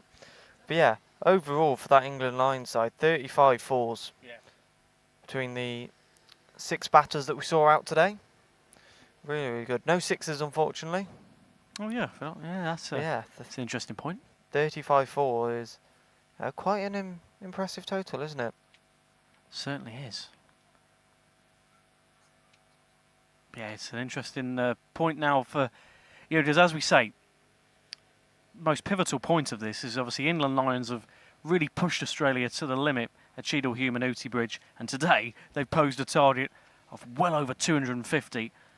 So this really does show maybe the toughest test for Australia on tour so far. If they can reach this in conditions like this, that's what we can see what they're truly made of. We know they're one of the best, the best side at over 60s level, world champions. Can they produce some magic this afternoon here at Stratford, the home of Shakespeare, to reach 266? My goodness. Well, we know they've got some good batters. We saw some fantastic shots played yesterday. 2 brilliant sixes stand out that went over that building at Loughborough yesterday, and yeah, they've got definitely good batting all through the order as well. So even if it happens like on Monday where they lose some early wickets, they're not going to start worrying. They've got plenty of capable batters all through their team.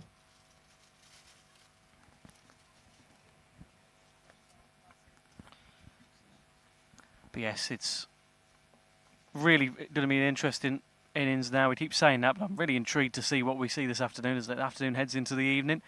But as we were on our enforced break, I should say, earlier, Ben, because of the issues there, it was a shame that, as I keep saying, but we were a bit productive, weren't we? We put our journalistic hats on and we chatted to Razzie Ahmed. Here he is. So, we're here at Stratford Cricket Club. It's a scorching day. We've got Razzie Ahmed here. Razzie, thanks for joining us. What have you made of it so far? 137 for 1 at the 30 over drinks break. I think we've had a really good start. We need to now just build on that. I think we need to set a good target, so I think we need to pick up a bit of pace and score a good target for the Aussies, because we know what we've done yesterday as well. So, but I think we're in a really good shape because we've got wickets in hand. Fantastic. Yeah, and I say it's been always a close game, hasn't it? These Lions games against Australia. How pleasing is that? You're really taking this Australian side to the limit in the 2 games previously. Yes. I think we should have won the first one. Certainly.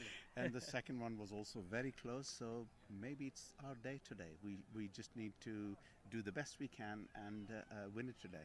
Brilliant. Yeah, and you've been in and around the squad, obviously, for the Grey Ashes as well, and of course you've had experience in Australia playing them. Of course, it's a tough test. It's 1-1 in the series at the moment, finally poised. What have you made of the series so far? I think the good thing is we are 1-1, so all to play for. It's going to be tight. It's going to go to the wire, to the last ODI, I think, because I think both teams, to be honest, on paper, they're very strong sides, both of them. So I think it's going to be tough competition, and let's see who takes the grey ashes. Obviously, I'd love for us to get it back from them this time. Yeah, and just finally, Razzie, is it any different trying to adapt to temperatures like this when it's a scorching day here in Stratford? Well, I was just saying to somebody that I played in south of Perth last year, and it was 39 degrees over there. So I was saying, when I left home this morning, I thought if I played in 39, today if it's 31, 32, it's fine, it'll be fine. So, but we have to adjust to the climate and all that. A lot more electrolytes today, I think. Definitely. That's Razzie Ahmed there. Thank you for joining us, everybody, and we'll have more interviews coming up shortly.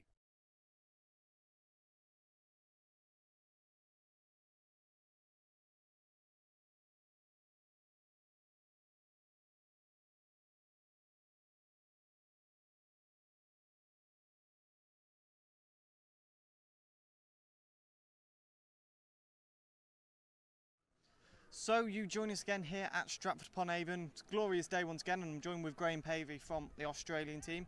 Graham, 137 for one at the 30 overs drinks break. What have you made of it so far? I think we've actually held them down for 67 in the first 15, and then with 1 wicket down, I thought they would have probably had a few more runs on the board.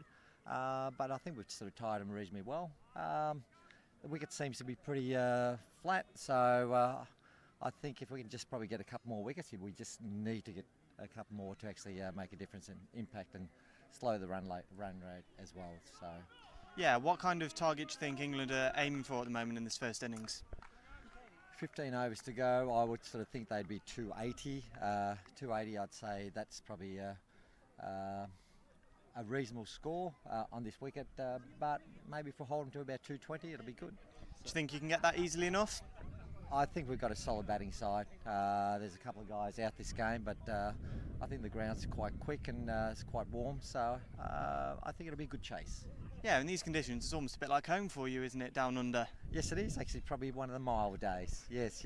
I think the temperatures get to 40 odd in Melbourne, where I'm from. So I think this is a beautiful spring day. I think, yeah.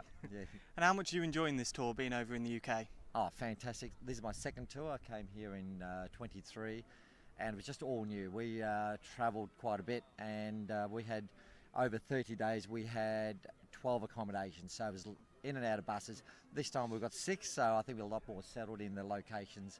So and it was just a bit of a blur the first trip, but this one here now we start to appreciate and enjoy some of the locations, and the hospitality's been tremendous, so yeah, it's beautiful. And just finally, just a word on the Grey Ashes series, obviously finally poised at 1-1. How much are you looking forward to getting that series back underway? I think we're just going to have one game at a time, enjoy. The series, just each game gets more and more competitive, and we love that, you know, and so I think it's very even. The sides are well matched, so it's just whoever has a good day will actually win that particular match, so it's going well. Yeah, I am excited.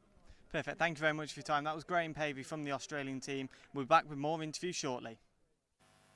Yeah, great work by Ben Stevens there to grab an interview with Australia's Graham Pavey. Really good insight there from him. Really nice interviews there. Nice pair of interviews with Razzie Ahmed and Graham Pavey. Right then, it is the tea break now at 266 for 4, and we will be back at 3:25. Thanks for bearing with us, everybody.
Hello again, everybody. Welcome back to Stratford-upon-Avon Cricket Club. It's myself, Owen Mason, and Ben Stevens alongside you.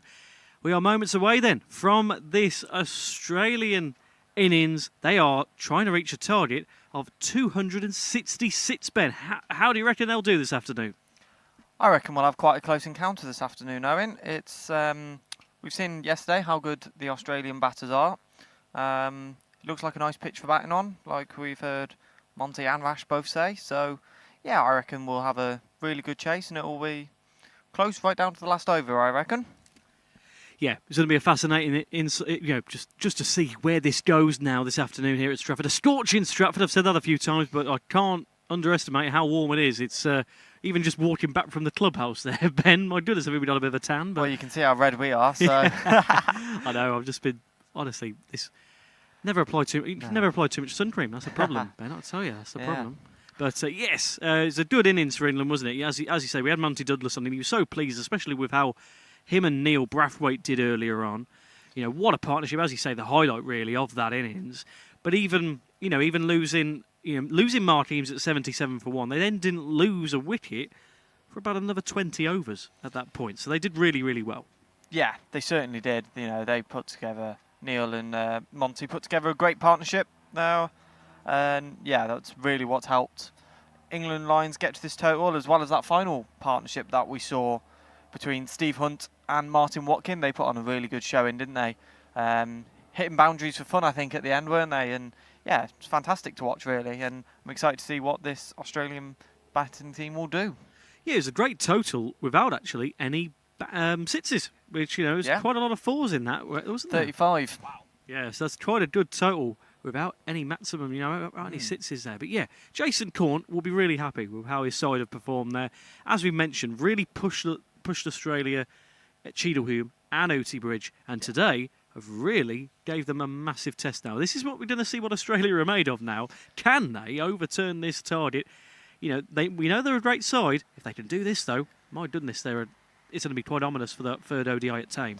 100%, but I think it is in England's court at the moment. Having that chance to bat first, it was a great call by Jason Corn, definitely. And yeah, it was the right one, like we've said, 266 runs required. I think it's going to be really, really tough for this Australian side. They're going to be up against it. And like Monty Douglas said when he was on for those final 5 overs, he said, they've got to come to them now. So, it is in England's court, and I do think we're going to see an England Lions win. Oh, bold prediction there from Ben Stevens. Yeah. I'm undecided at the moment. I'm gonna even it out. I'm gonna say an Australia win. It's gonna be a close one though. Like you say, it'll go down right to the very last over. I think it's gonna be very, very tight. But I think Australia just about squeezed through, but another valiant effort from the England Lions. I wouldn't be surprised if England Lions do win this, because, as I say, they've been knocking on the door the last 2 weeks. So I would really be pleased, for Jason Corn and his side, just to have, a massive win under their belts, and really knocking on the door of Ed Dawn and Lennox there for the England over 60 side to be like, well, with moments like that, as we say, it was a great, Neil Brathwaite, 89 there, didn't he? So that was a fantastic total for him to reach. Can he be like Tim O'Allen? Tim O'Allen, who got in the side for that second ODI at Fairburn the other day. But yes, the side's just coming out again now. The England side first with their red caps on, their red Lions caps. But yes, as you saw, we spoke to Razi Ahmed. Even he was very pleased, wasn't he?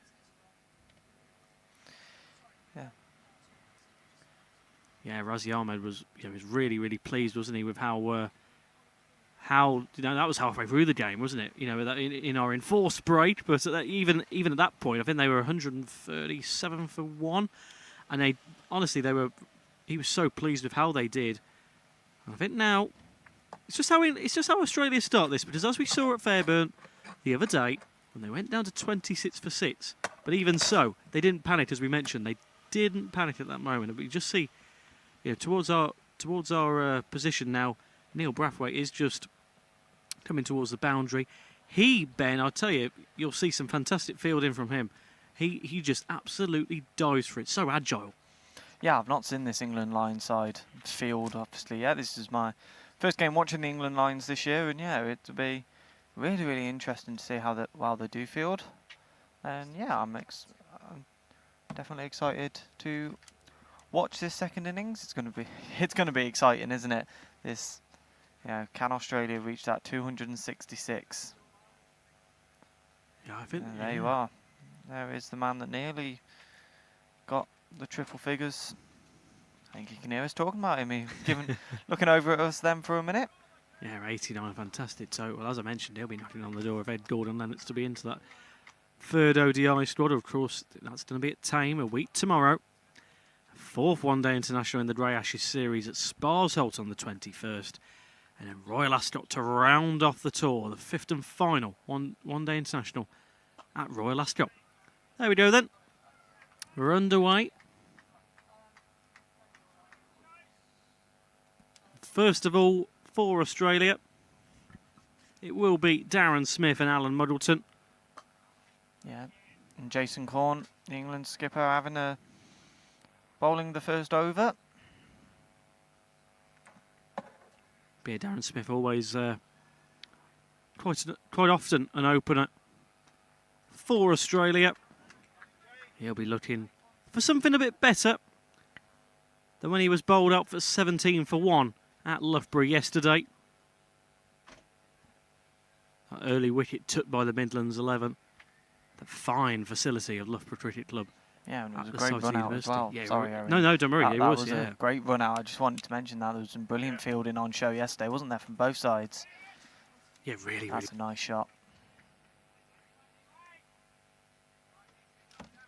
As we mentioned yesterday, Ben, this Australia side aren't scared to run. They'll go for it. They'll get little singles here and there. And then you then look at the scoreboard about 5-10 overs in. My goodness, they're on 50. They're on 50 runs. They're on 100, and this is the good metric for a target like this. That is when the scoreboard pressure. In terms of Australia, they really just keep getting these milestones. And at the moment, their run rate of just short of 6. So it's not completely impossible. And with a side like this, Ben, they'll have a very good go at beating this target. England Lions will just try and, as they've, limited Australia, in fielding, they've been fantastic in these two Lions games. Yeah. Yeah, I don't think we can call what's going to happen too early on, obviously. No. Still one ball to go in this first over. Nice delivery, that one. Oh. Bit close. Muggleton almost was caught out there, wasn't he? Yeah, only the one single and that wide blemish in Jason Court's opening over. Here he is again then. Yeah, very nice opening over there from the captain. Yeah, dot ball, one. Wide, and then another 2 dot balls. 2 runs in for Australia in that opening over. 2 for naught. Yep, just another 264 needed. In another 44 overs. I think we're going to be in for, like I've already said, just a really exciting chase here. Like I've already said, this Australian team can bat, can't they? 330 they put on the board yesterday against that Midlands 11. Yeah, they looked fantastic. But even so, for any side, it doesn't matter what age group, 2 games in as many days will take it out of you, especially in this weather. Yeah, definitely. It almost looks like really, really bright out there. Really, really hot conditions. Yeah. Definitely glad we've got this shade here. Well, certainly.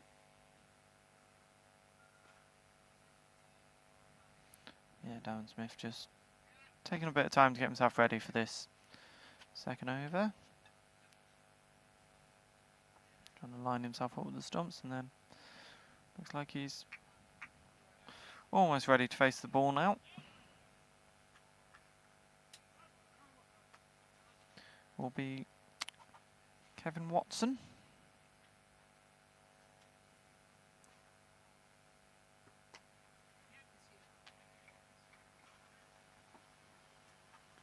Another single then of Kevin Watson's first delivery in this second over.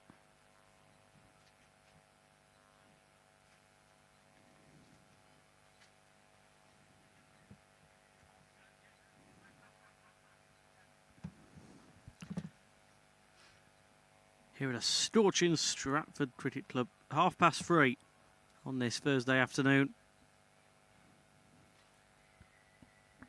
Fair play to these two sides, putting a fantastic game of cricket on for us.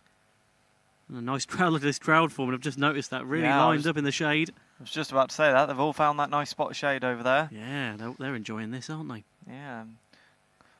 A few people as well in front of the clubhouse. It's great to see such a nice crowd, isn't it? Yeah, really nice. Most grounds we've been to have just had such a great community feel to it. They're all just so welcoming as well, aren't they? Certainly. Oh, that's nice from Muddleton. They will claim another run on the board, Smith and Muddleton, as they look to start a really crucial opening partnership for Australia. It's crucial they don't lose that early wicket. Something similar to how they lost Darren Smith yesterday. They don't want that to happen again this afternoon, Ben. No, certainly it would be nice if they could also build a really, really strong partnership. Obviously saw the 90 partnership between Brathwaite and 4 for 0 then as Kevin Watson comes in once again. 4 for 0 then as Kevin Watson comes in once again. Nice from them, and they'll take another run. 2 at that. Yeah, nice shot that from Darren Smith. Just managed to get it between that gap between the two fielders.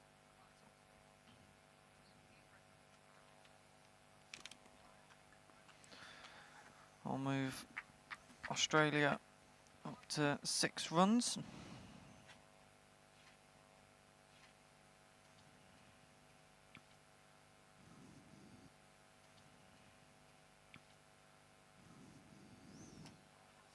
Seven for 0 then.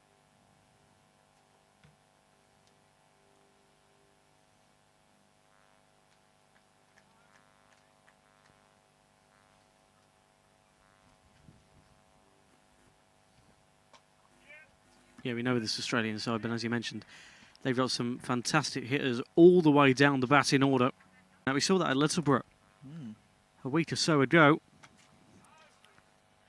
Rash mentioned to me that's quite uncommon in over 60s cricket, but nice to see as Australia rack up the runs. 12 now for the loss of no wicket. Over 60s cricket, but nice. People enjoying their time here at Stratford Cricket Club, wisely in the shade, because you would a few minutes in this heat, and you would struggle. Yeah, But yeah, they're keeping themselves hydrated, aren't they? Very good. Yep, it's great to see. Really nice to see. It's great to see. Really nice to see such a good crowd for this. Such a good crowd for this game today. Wisely in the shade, because you would. The Inland Lions have set here at Stratford. The Inland Lions have set here at Stratford. Can Australia reach it? That is the big question of the day.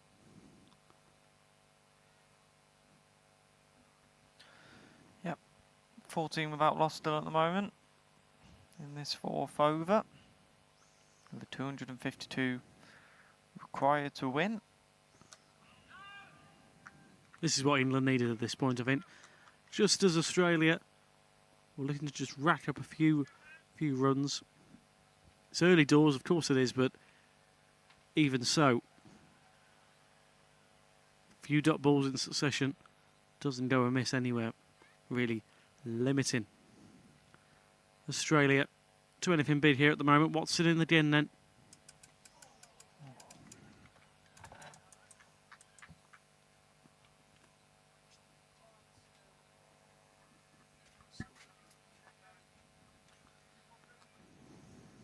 There you go. Score is back on the screen for you, as you can see. 14 for 0. Will be 15. It was given of course, as a wide ball. The scoreboard at the ground is showing 15, and big appeals there, but umpire shakes his head, says no. But yeah, it was an interesting call, but yeah, went on and set a good score. Eames went out for 29 in the end off that brilliant catch from Mugden.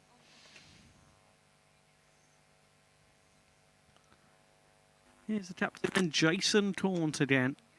And Darren Smith. Oh, a bit of a misfield. And a few times when you thought, oh, bit close, but you know, from my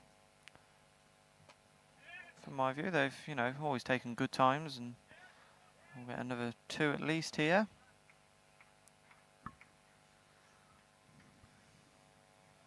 Yeah, they do well there. And that's the end of the over then. 17 for the loss of no wickets. They've done well there, Australia.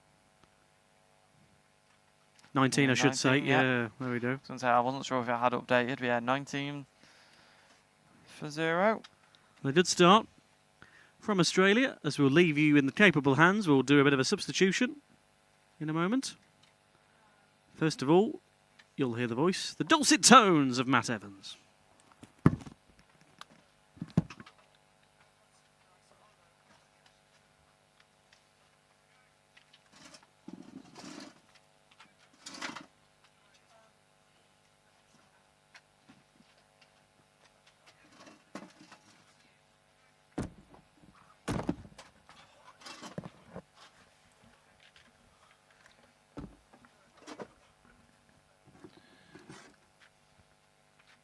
Good afternoon and welcome back. So solid start from Australia.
Hello and welcome back. We've had a few overheating problems, we think, today on the sound desk there. I think it's this extreme hot weather we're having. But as you join us back, Australia 28 for naught. Still got Darren Smith and Muggleton in the middle. And there's a couple of deliveries recently have just snuck past the outside edge of Smithy's bat. It looks like he's relishing the chase. I was saying to Rash in the bar that lunchtime they were really looking forward to it. They were almost excited about hunting this down and going for it. And me and Rash were just talking, saying, you know, the England boys only went at kind of 4.5-ish and over. They weren't up very high, and I'm sure this Australian team are capable of 6, 7, 8 and over if they get going. I know Doug Murphy's keen to make an impression, having had a couple of unlucky outs on this tour so far.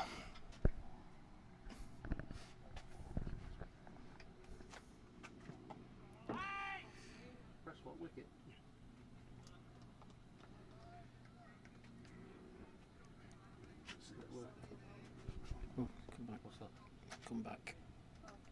Score should come back.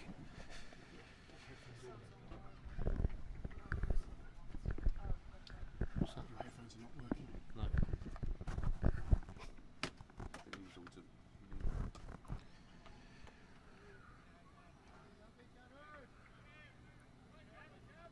Decent over by Kevin Watson then from the pavilion end.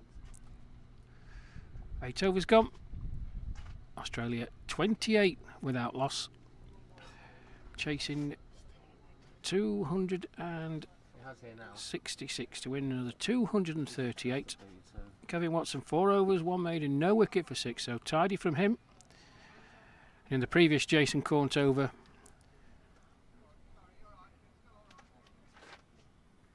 we saw the very best of Darren Smith. Full toss on leg stump by Jason Cornt. He just got on one knee and helped it round the corner for 4 and then held the pose. And he didn't move for about 10 seconds. Love him or loathe him, he's box office Darren Smith. And it will be the England skipper Jason Cornt to continue.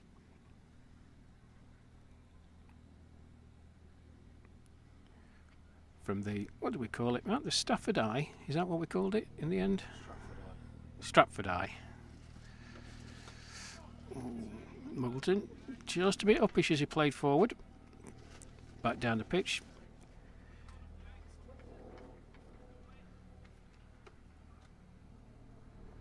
Go off that if you want. That should be alright.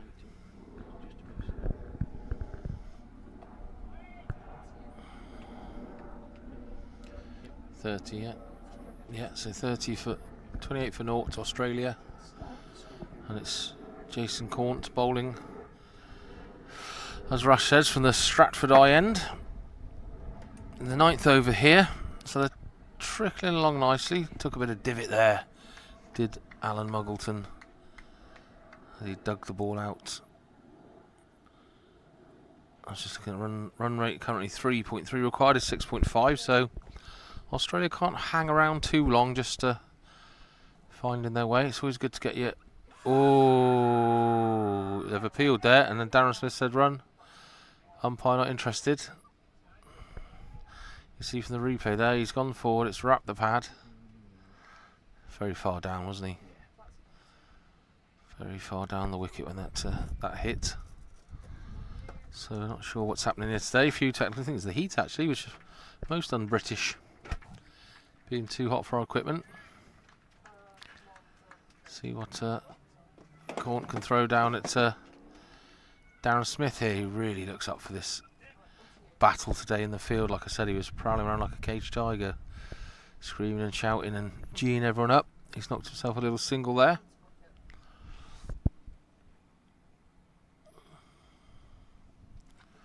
Moves himself onto 20.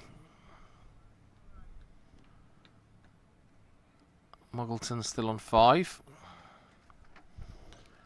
It's 29 for no wicket. That's the last ball of the...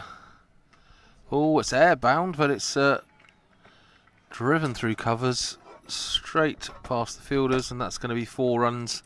Crackingly shot by Muggleton there, really well timed. Oh, that was a 4. Yes, yeah. So you can't see it down there yet. Yeah. It's done it. So it's 4 runs there from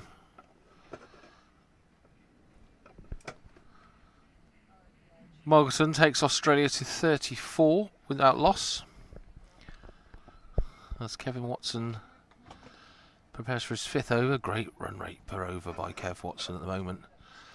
4 overs, 1 maiden, 1.5 runs per over.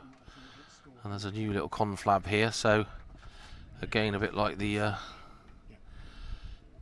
Australians. They're really taking care and time and precision to set the fields. That's a thick outside edge there. I think Smithy was looking to drive that, and he's got a thick outside edge. The third man's had to run round and field that, and they've run 3 there in the end, was it? Yeah. Good running in this heat out there today. And I think Smithy would love nothing more than to chase this down and bring home a victory today. It really excites him, the battle there, doesn't it? Oh, he loves it. Absolutely loves it, Matt. So, again, apologies for some of the technical issues we have here. Ivor and the staff are doing a wonderful job under very, very difficult circumstances, folks. But you should have the score on the bottom of your screen. As Watson's in again, and Muggleton just defends, plays it out into the offside, and there's no run.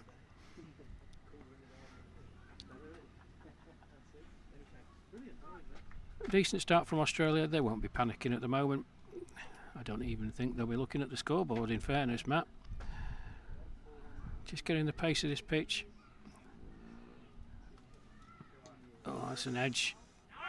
Misfield by Razi Ahmed, but the batters decide not to run. 37 without loss then. 229 more runs to win. And it was a good total set by the England boys. Set up by a solid opening partnership between Mark Eames and Neil Brathwaite. 77 on the board. No ball called by umpire Ford. He's just going to show Kevin Watson. Knocked the bails off as he ran out. Don't often see that. But when that happens, umpire has to call a no ball immediately. So 77, the opening England partnership, and then a 90 partnership between Douglas and Brathwaite. Monty Douglas just falling short of his half century, and Neil Brathwaite continued when Sanjay Berry came in, and he was positive right from the off.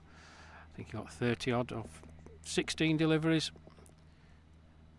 Brathwaite out 12 shy of his century, and it continued. Martin Watkin came in along with Steve Hunt, really pushed the score along the last 5 overs. Great effort from Watkin.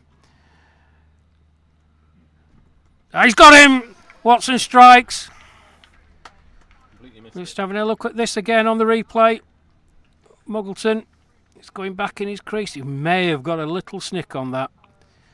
I fancy he got a little tickle.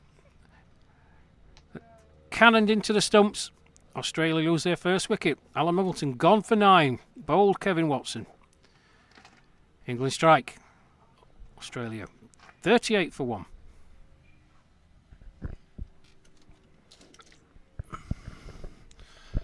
Yeah, I think he's bowled him there, Rash. I'm not so sure. I didn't hear any other noise apart from the wickets bending back for my money.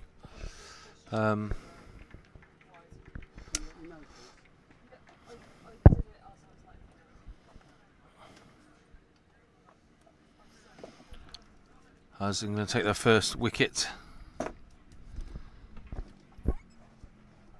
Australia 38 for 1. Which should see Peter Riley, Radar, as they fondly nickname him in Down Under land. Same as Wayne Riley the golf is also called Radar. So And while Peter O'Reilly is making his way to the crease, there's some sad news that we heard yesterday that was passed on by the Australian team. Unfortunately, Peter's mother passed away at the end of the game on Monday. From everybody associated with England seniors cricket, all the crew here, and from the many, many supporters he's got around the world, we offer our deepest sympathies and condolences to you, Peter, and to your family and friends at this very difficult time.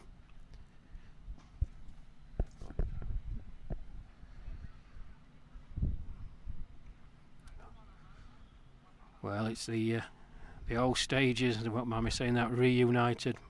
Opened the Australian innings so many times together, Peter O'Reilly and Darren Smith. And as they did so famously in the World Cup in India, a century stand between them that set Australia on their way to victory in that World Cup final. But Kevin Watson, as he so often does, makes the breakthrough for England. Can he strike again? Fuller delivery, this time just pushed down the pitch by Peter O'Reilly. That's the end of Kevin. I think this is exactly what they've been waiting for this whole trip. I think this is exactly what they've been waiting for this whole trip. A chance to get out there and chase something competitive down and show what they can do. An ideal ahead of the next Grey Ashes next Friday in Thame. That's what they're here doing. Chase something competitive down. And so Riley on strike, still to get off the mark. Runs per over of 2.0, which is very good at economical bowling. The sort of stuff we've seen from the Australians on this tour. And I think, having run the Lions very close in the first two games, I mean, you don't deserve anything in sport, Rash, but they just feel like they've earned something today, and they're really fighting for this one win in this 3-match series. I think you're right, Matt. I think what it has shown... Fighting for this one win in this 3-match series. I think you're right, Matt. I think what it has shown is that with an excellent team spirit, under excellent stewardship from Jason Corn, and recognising the strengths and abilities of the Australians, you try and impose your will as well. And they've done that in the first two games by blocking off the running lanes.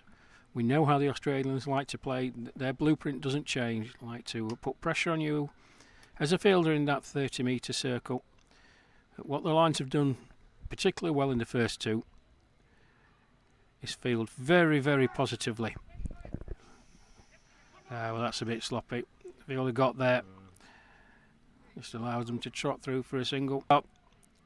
Fielding in that 30-metre circle, the Lions have been absolutely fantastic. And I mentioned on commentary, the performance for the... Not quite found his timing or his line yet. Not quite found his timing or his line yet, Peter O'Reilly.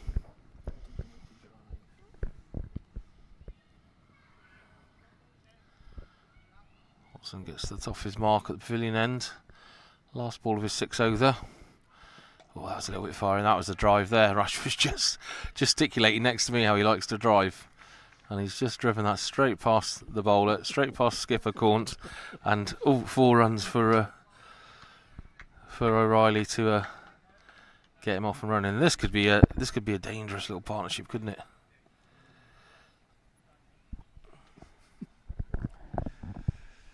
Yeah, they're battered together so often. They know each other inside out. And as Matt was saying, the reason why I'm chuckling, I was just gesticulating that penultimate ball from Kevin Watson was at drivable length, and O'Reilly, he was looking to play the drive. You bowl that delivery just back of a length to him, and he will not hesitate to drive you. He loves playing through the covers. That particular instance was a bit straighter, but he had no hesitation. One of the best shots we've seen today, that. Umpire Ford.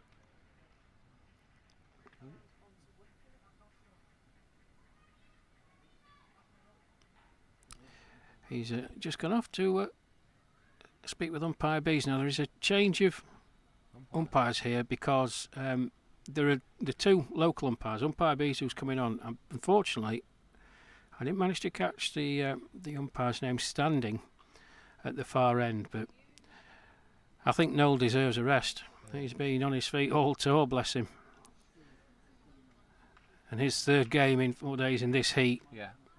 You know, well done, Noel Ford. He's done a the two local umpires, Umpire B's who's coming on.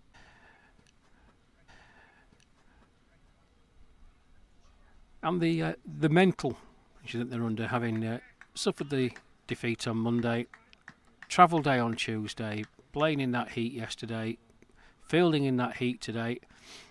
It's all going to take its toll at some point, surely. It's a good point, actually, Rash. And I did actually say to Jason Cotton before the game is a cooler afternoon, and Riley's driving capabilities and Darren Smith's skill, they could be set for a while, these two.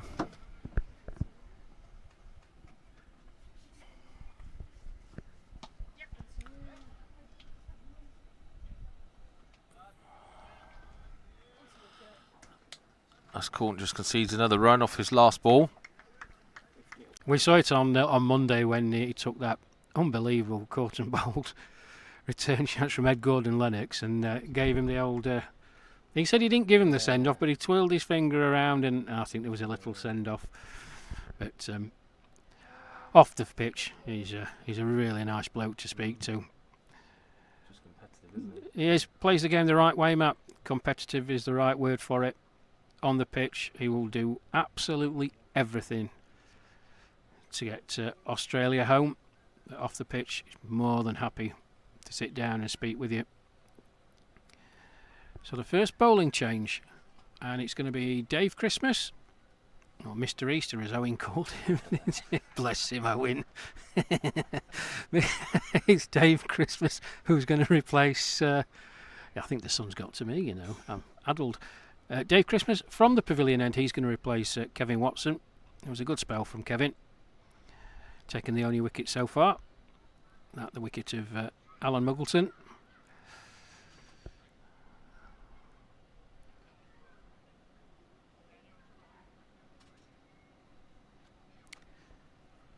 It's going to be Peter O'Reilly to face this first delivery from Christmas. He's on 6 not out off 12 deliveries. His batting partner, Darren Smith, 26 not out off 42. Should be a wide first off, and it is.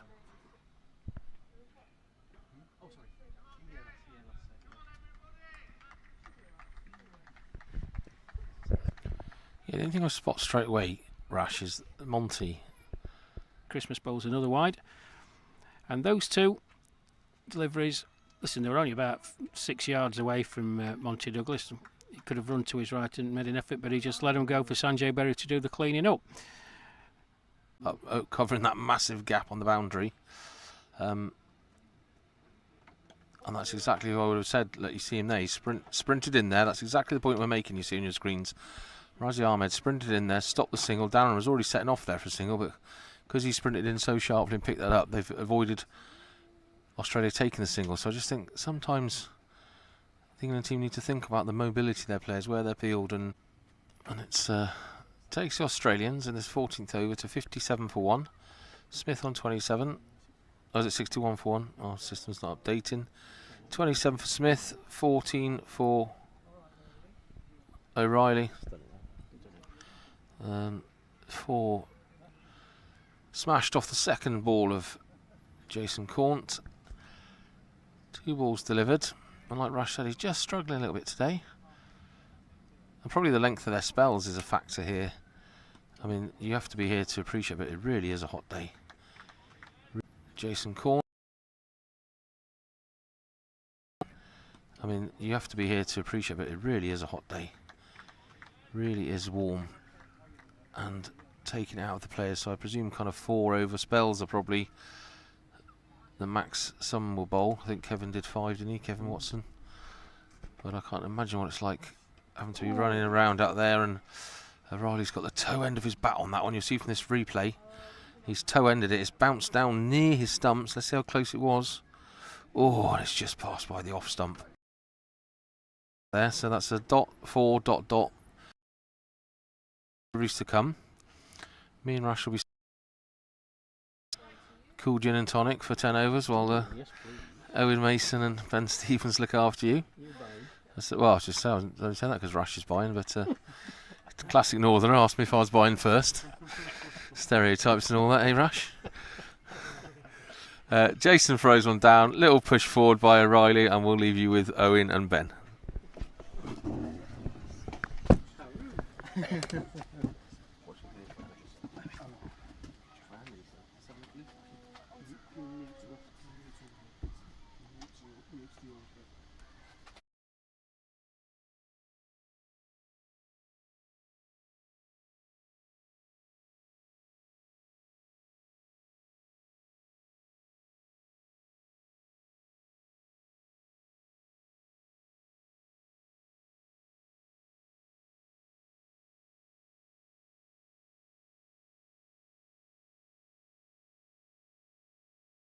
At the moment, limiting Australia, 61 for 1 are Australia, who have a run rate currently of about 4. They need 6.83 runs and over. So, a third of the way through this innings. At the moment, Australia just trying to keep going. Of course, they need to get to 266, so that's what, 100? Where are we? 106 to win. No, 206 to win. My God. For both sides, England coping quite well at the moment. Maybe struggling a little bit in this heat, in this sunshine, as I'm sure are some of the players out there. Obviously, we've seen that change of umpire as well. Great to see. A third umpire here just helping out. Very hot to be standing there all day, isn't it? Looks like we'll be getting back underway shortly. But just on that last point, Owen, I think they wouldn't change it for the world, would they? Everyone that I've spoke to since I've joined the team yesterday has said how much they've loved being here on this tour. Very glad they brought the Australian sunshine with them and the nice weather, but we'll have a bit of British summertime back and hopefully cool down a bit. But it's meant to be a very hot weekend, isn't it? Nice shot. Oh, just missed there. Cool down a bit, but it's meant to be a very hot weekend. Yeah, I find it interesting knowing that the captain Jason Corn is still going. It's his 9th over that he has bowled. And you must think, in these conditions, he must be getting a bit tired. Then a few boundaries in succession really boosts up that run rate. Now at 80 for 1. Yeah, there's that second dot ball of the over, much needed for Jason Cornt.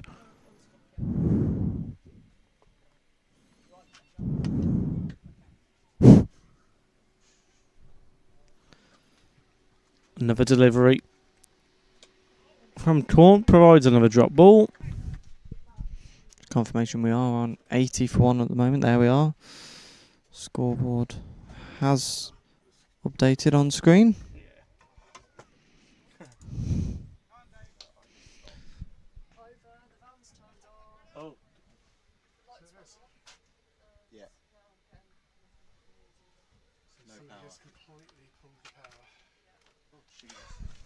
God, what a day, eh? Had a good day, haven't we? We have indeed, haven't we? What the hell?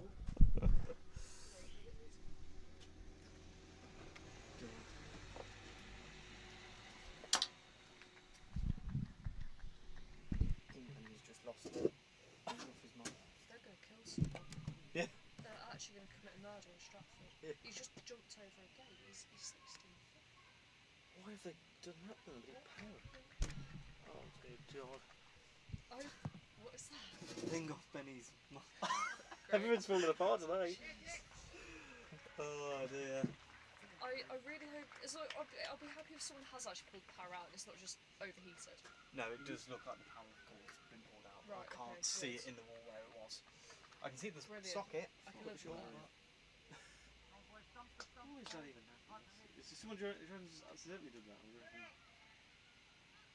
Even so, Just a laugh, isn't it? Yeah. No, I can't see the socket. I'm looking at a lamp. Oh no, he does this one. It's much lower than I thought it was. Say that again. No.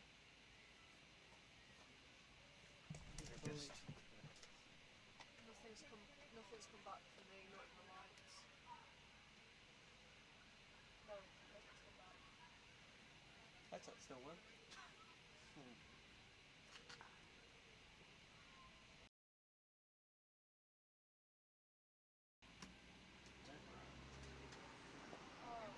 think the switch tripped. Oh really? Oh good grief. I think the switch has been tripped. No? Oh dear. What a day.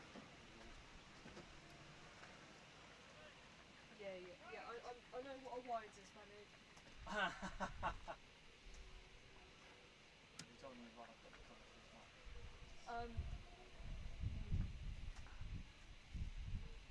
Right, Ben's got the cover for your microphone as well. Bloody hell, I don't Want it to get any better? God, I know what a wide is, but I can't even see anything on the camera. It's because the power's been tripped. There's no. I need a battery. Yeah. Well, to be quite honest, you are still streaming, so yeah, you could put a battery in there and I'm carry on. streaming, but I can't do anything with it. It won't last long anyway. No.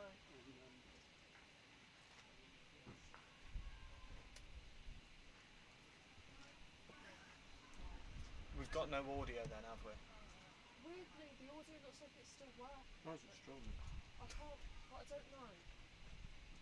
Yeah, I don't know. Should we just do an apology because we are still streaming? Just kind of say that. I know, where's my phone on? I'm trying to see. Keep talking, Ben. Well, sorry about that. Quick break if you can hear us, everyone. We seem to have just lost power to our van at the moment. Yeah, so sorry about that. We are working off just one camera, I believe, at the moment. I don't think we can change from the camera that is that you are potentially seeing. Power. No power, but No power, but the audio seems to be working. extraordinary. So the stream's still working, isn't it? So yeah, sorry about this, folks. The heat is. It's working into the desk, but I think that's because it's plugged in. I don't think it's going to be streaming. Is it? Yeah. It's streaming. You can just hear us trying to work out what's going on here. We are 90 for 1 at the moment. I can't record on your camera. It says rec in it says. Ahmed has come into the attack now, replacing Jason Corn. This is his first over, and that first ball has gone for 4. And I'm in a bit of a moment of madness for us here, off the pitch. Well, we're now doing radio commentary on a live stream with no video. So this is this is innovative for us. It's just completely frozen, I think. Apologies, everybody. 94 for 1. We will try and get this to you, pictures to you in just a moment. That's 50 runs for Darren Smith now. As we say, a mentally hot day here in Stratford-upon-Avon. Everything seems to be going wrong at the moment for us. 94 for 1 then. Yes. This isn't streaming. Yeah, so on your screen, you still have that Australia are 80 for 1. We can assure you it is 94 for 1. How we're still streaming is quite incredible, actually, given what's just happened in the last few minutes. But we'll keep going. 18 overs in. And Ben, it's we can visualise for a few moments, can't we? Well, we can try with this one. We need the expert opinion of Rash and Matt, who actually understand the positions on the cricket pitch. We can try and tell you from where we are what's going on. That one's just gone and played backwards towards where the scoreboard is in this ground, the far side away from us, to our left-hand side. And it looks like we have video again, once again on the stream.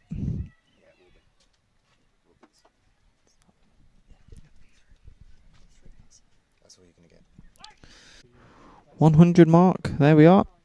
It's 100 runs for Australia. It's taken them 19 overs. 73 minutes out there already.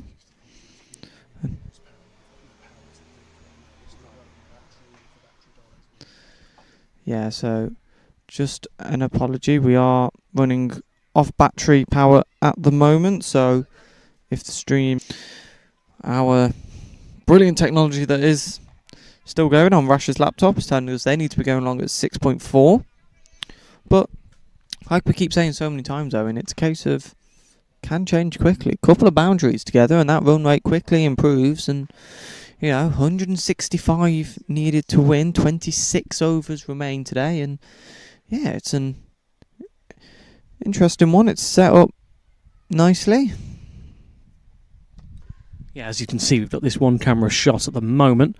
That is the camera we can offer you at the moment.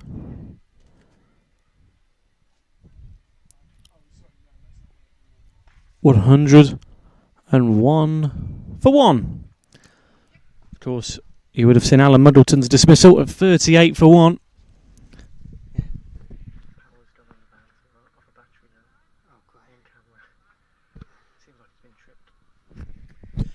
101 for 1 then. As in comes another delivery. Darren Smith's having a great day out there. 54 for him. A half century for Darren. He always puts a good run together. This is what Australia need, just for a bit of just to continue this as long as they possibly can in this heat. It's quite the tough task anyway. But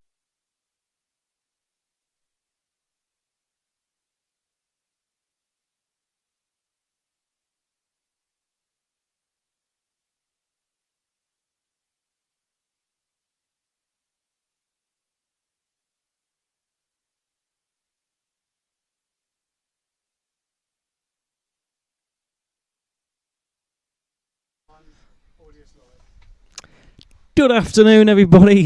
You rejoin us here at Stratford-upon-Avon Cricket Club. Apologies for the delay and the lack of stream going down, and quite a few things haven't gone our way today, have they, Ben? But at the moment, we're still watching a fascinating game of cricket in the heat. At the moment, it's 121 for 1 for Australia. And you join us really at quite a crucial point of this innings, where at this stage, 22 overs in, Ben, they're just about below par, Australia, at the moment. They're not horrendously far off the run rate required. They're at 5.3. They need 6.5 and over, so they're not too far at the moment, halfway through. No, they're not a million miles away at all, and like we said before, the unfortunate issues that we've seen because of this heat today, they're going along nicely. Obviously, like we say, not quite at the rate that they need. 121 for 1 now. Need 145 runs to win.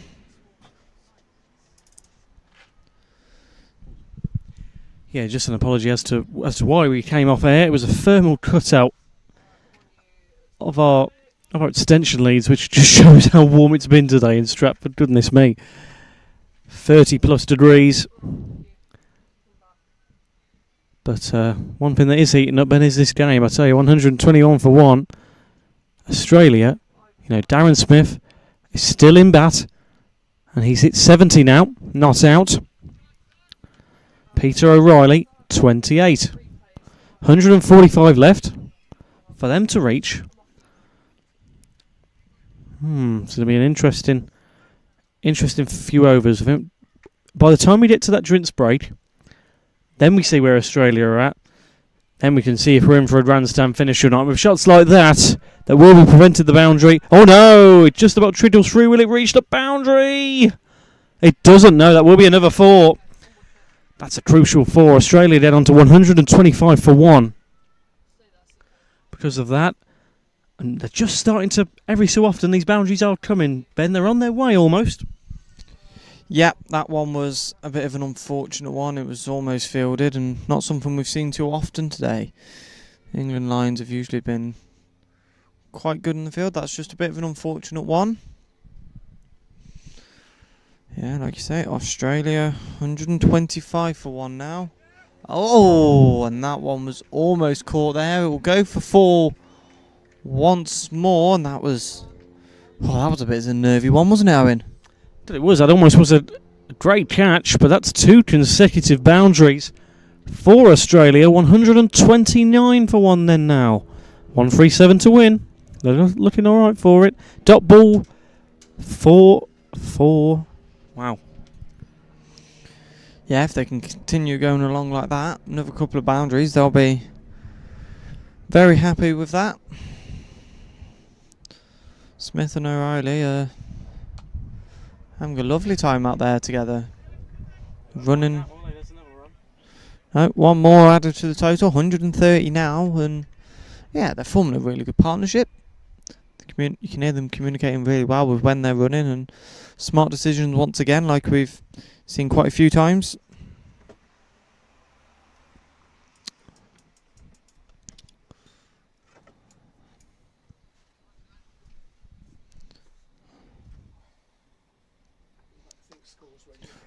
Oh. And that is another lovely shot back over the bowler's head that time. Over the head of Berry by Smith, and that is 4 more to the total. 134 now, and like I say, and if they keep going like this, we should be in the... Australia will be in the position that they want, won't they, by the time we get to the next drinks break. Yeah, they're going across really well. This has been a fantastic over from them, really shaving that run rate down. A few boundaries in succession. They've got a few more runs to add to their total there.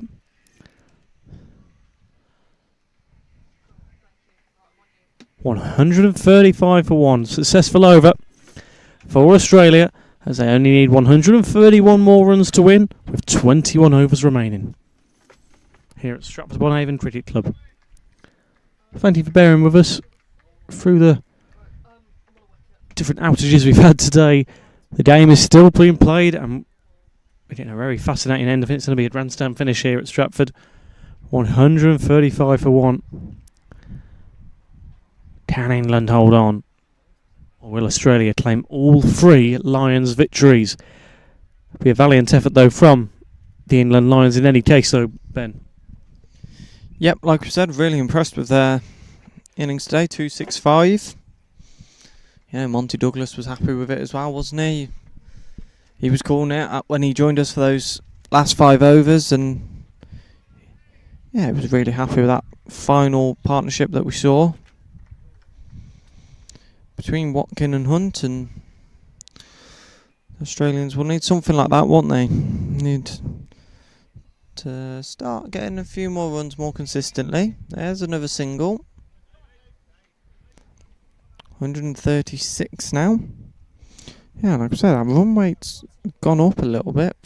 5.6 now. Still need it to get up to 6.2, but they're going along nicely now, aren't they, Owen, after that last over with quite a few 4s. Yeah, really nice, actually. Oh, hang on a minute. Bit of a call, and right in front of the umpire. He's unmoved, though. Not interested. No, he's not interested in that, is he? That's a dot ball, though. I was convinced. Yeah, fantastic, wasn't it? Right in front of the umpire. How's that? One of my favourite bits of this commentary now that we get to see every game. The calls are fantastic. Another delivery from Ahmed. And another. Oh no, they're all going for a run after a bit of slight misfield. That's a bit unfortunate for England. Could be costly though. There's another 2 runs, and just like that, they'll keep plodding along on the total. And as you say, that run rate is not beyond them at the moment. That's a 100-run partnership now for Darren Smith and Peter O'Reilly off 88 balls in just about an hour of play. And they'll get another run here. Just about. There we go, another run to add to the total. 139 for one then now. Cracking partnership. 76 off 85 balls for Darren Smith. 40 off 39 for O'Reilly. Cracking return from them two. What a partnership we're seeing here. Darren Smith 3/4 of the way to his century. Yep, like you say, going along very nicely, Darren Smith and O'Reilly. 126 now needed off the last 20 overs. And shortly we'll be giving you back to the expert hands of Rash Mahmood and Matt Evans. Final ball of this over, and yeah, will be fielded well by Ahmed for a dot ball. And with 20 overs remaining, Australia 140 for 1. And we leave you with Matt Evans. And first off, you'll hear Rash Mahmood.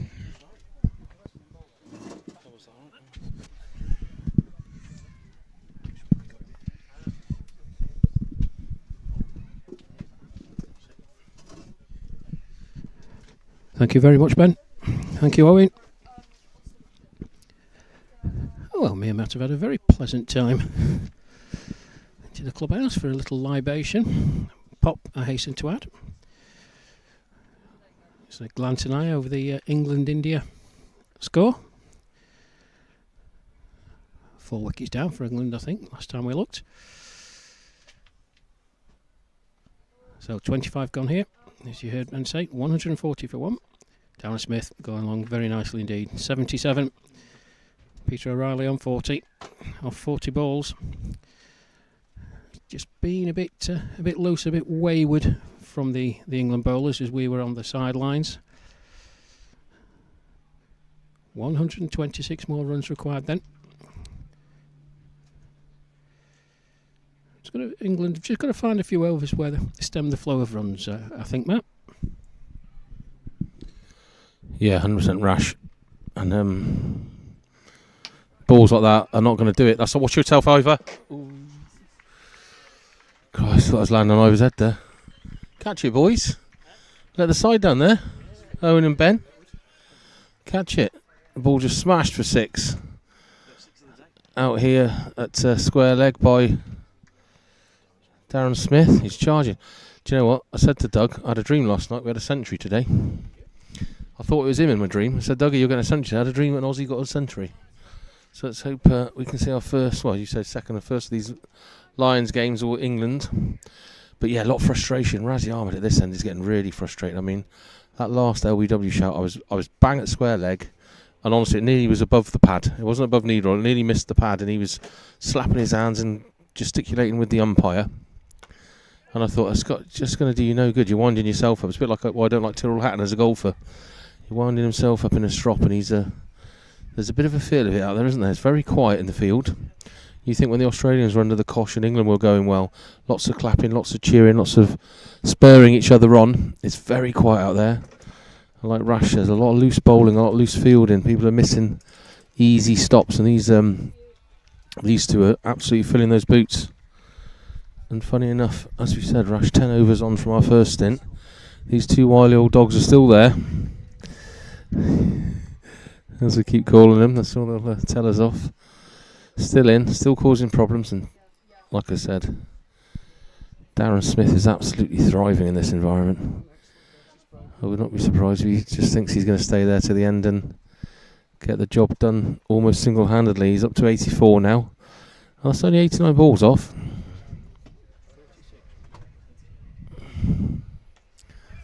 He really has got his eye in now. A lovely little drive through covers just to take the singles.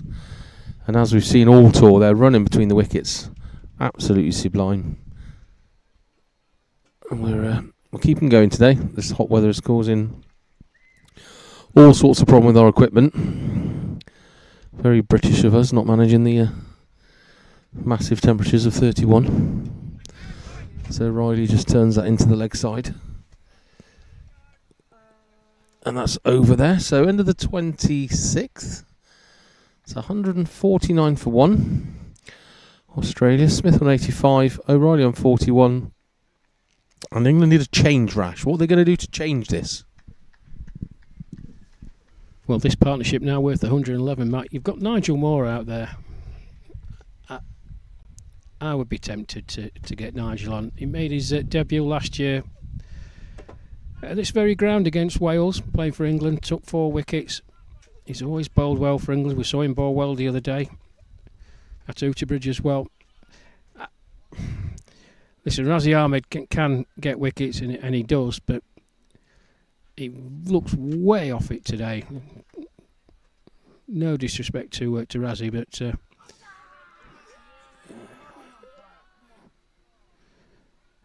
and that's another really hopeful appeal. I mean, Smith's got a long way down the wicket there,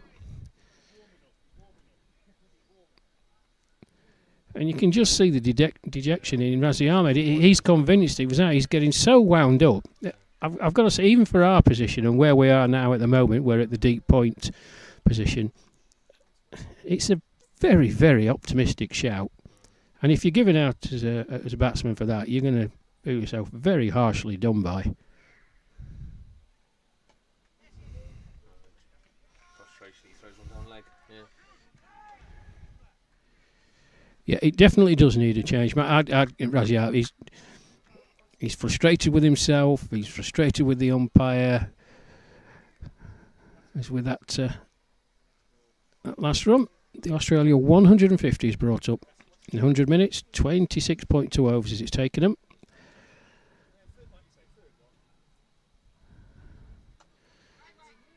Yeah, Nigel Moore for me.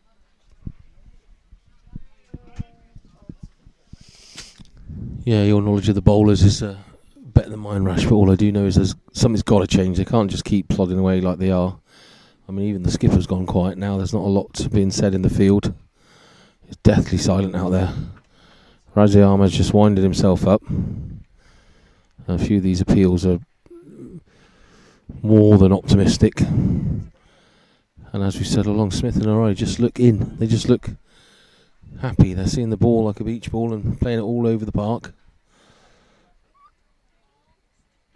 Darren was up for this from the minute go when England had a good innings. Like I said, it was literally him that I was quoting when I said they were licking their lips in the lunch queue. It was Darren Smith. I was stood behind in the queue, and he was really looking forward to it. You know, other teams and players would have been, oh, we're under the cosh here. They've got 260, bit of a task, but he couldn't wait to get out there. That's top edge. That's got to take that again. Easy chance put down. They've got to be quicker than that, haven't they, Rash, and get on those. I mean, if you're not going to take those chances, you've got no chance.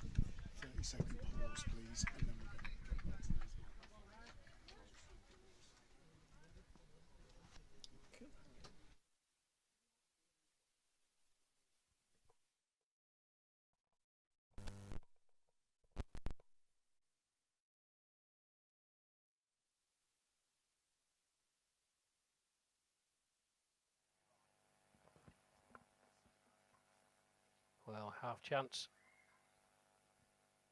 in that last over from the last delivery. And it is, by the look of it, Nigel Moore, who's going to replace Sanjay Berry from the pavilion end. Sanjay for overs, no maidens, no wicket for 37. It's hard for a skipper. I do feel for Jason Court when your two bowlers are both getting a bit of treatment. But I think this is the right move. Normally a very economical bowler, Nigel Moore.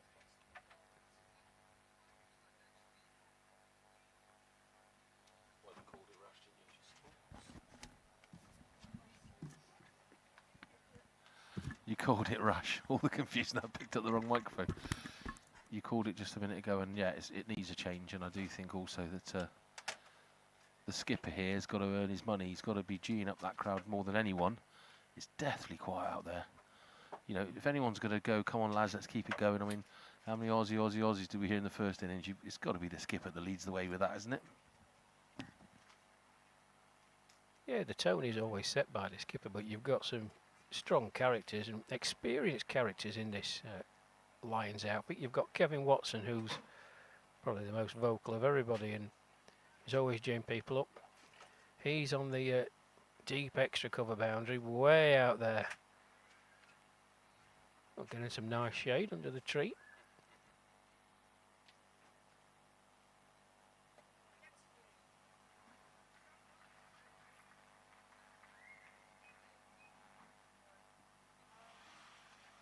Yeah, flat's the word I'd use, Matt. Flat. They're still in this, England, you know, although this pair came together when the score was at 38 for 1 with the dismissal of Alan Muggleton. But they still require 115 runs. That's well fielded. And as they always say in cricket, add to and it looks a lot different, doesn't it? And they just put the gaps in the field, Rash, you know, for a team that's renowned for running well. I mean, I think it was Smith there, he just pushed one past Nigel Moore bowling. The next field was right on the boundary where the Aussie team are, so they've just jogged a single there. They just seem to be, the field doesn't seem to have any pressure to it. It's set for them to be able to just knock off these runs at will. That's that same shot. Oh, and there you go, Braithwaite showing his... Oh, it's Monty, was it? Falling down and diving to his side there. Take it all back about your mobility, Monty, although it was a struggle getting back up. Only a batsman to worry, to thinking or playing field. Yeah, it's difficult though. That was pushed through quick. A la Darren Smith.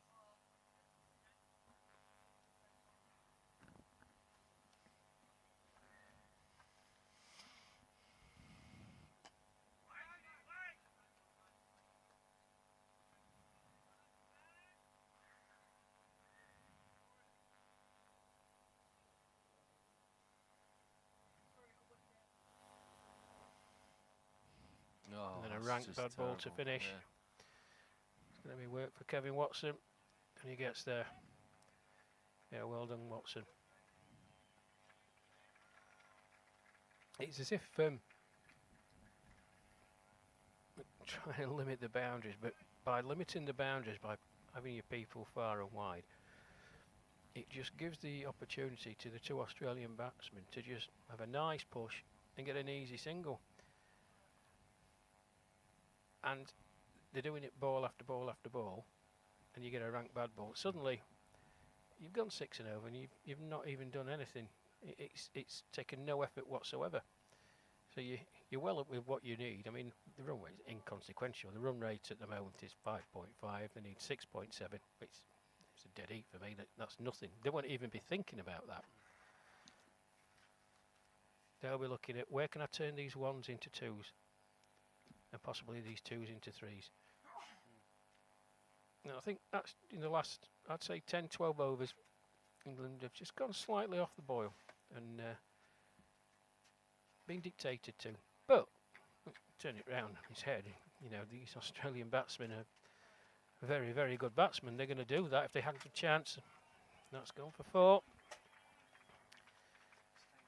Straight over Dave Christmas's head. Sorry? That mid-wicket. Yeah, I thought he was intending to. Yeah, that's fine. No, I was just saying, Peter's coming. Peter Judd. Oh, is he? Yeah, he's from Astrins. Oh, right, okay. Why, did you want to do that? Do you want to No, come off? go for it. I was just saying, I was just asking. We've had a few today, we had one, two different.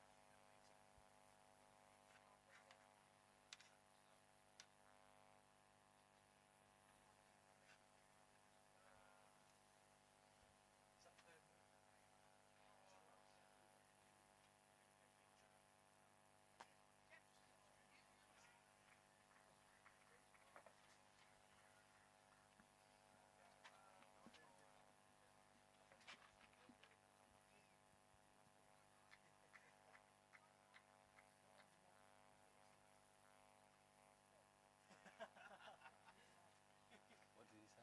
Very dedicated.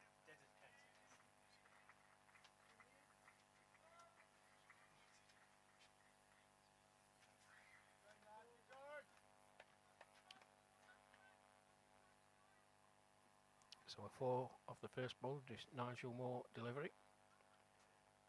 Takes away all the pressure. That's in the air, that should be caught. No, just over Mark Eames's head. O'Reilly going back in his crease. He's timed it at 50, and that single for Peter O'Reilly. 50 off 53. 7 fours amongst that. Congratulations to him, particularly under the circumstances that he's batting under.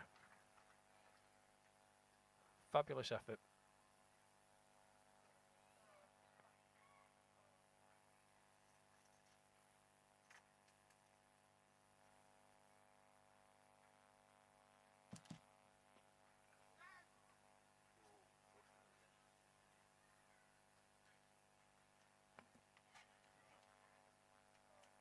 So 7 off the over.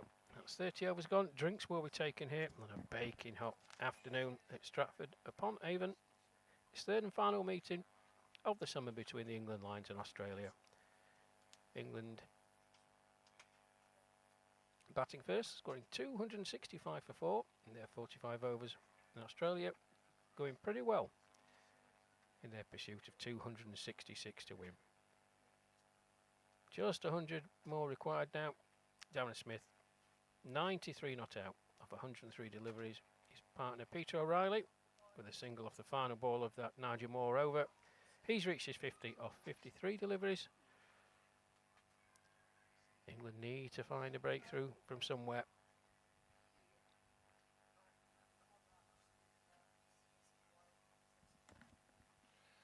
Yeah, and I think, as you said, Rash, for me, there needs to be a change of not just bowler but tactics. A bit more pressure in the field. You know, 100 to win, 90 balls remaining. Like you said, it's dead heat. And I'm saying that from the point of view that England aren't out of this. They could quite easily turn this around and win it. But to do that, you've got to put some pressure on these batsmen, stop them scoring easy singles, get the field up, tighter bowling, and make them think a little bit harder. At the moment, it's just too easy. They're going along in third gear here, and they're going to get over the line.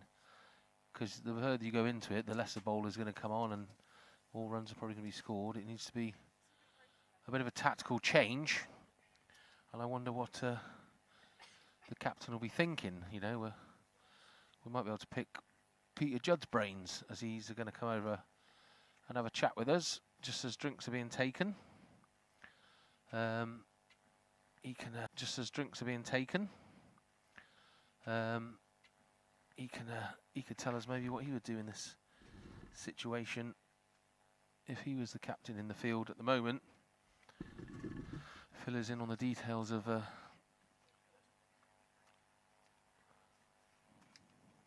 what he would do in this situation rather than just let it dribble away to a defeat or keep it too easy.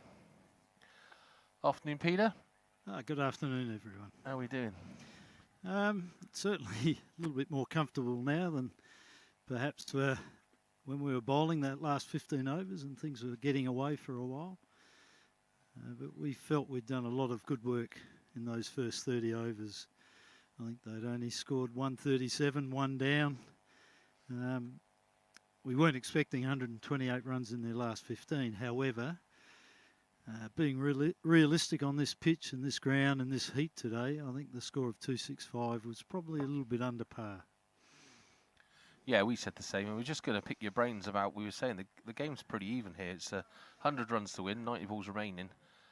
But the England field doesn't seem attacking enough to me. They just need something to change. If you were the skipper out there now, what would you do to change it to variety and make it tighter for the runs to be scored? Oh, that's a rude question, that one. Trying to throw me under the bus there with that one.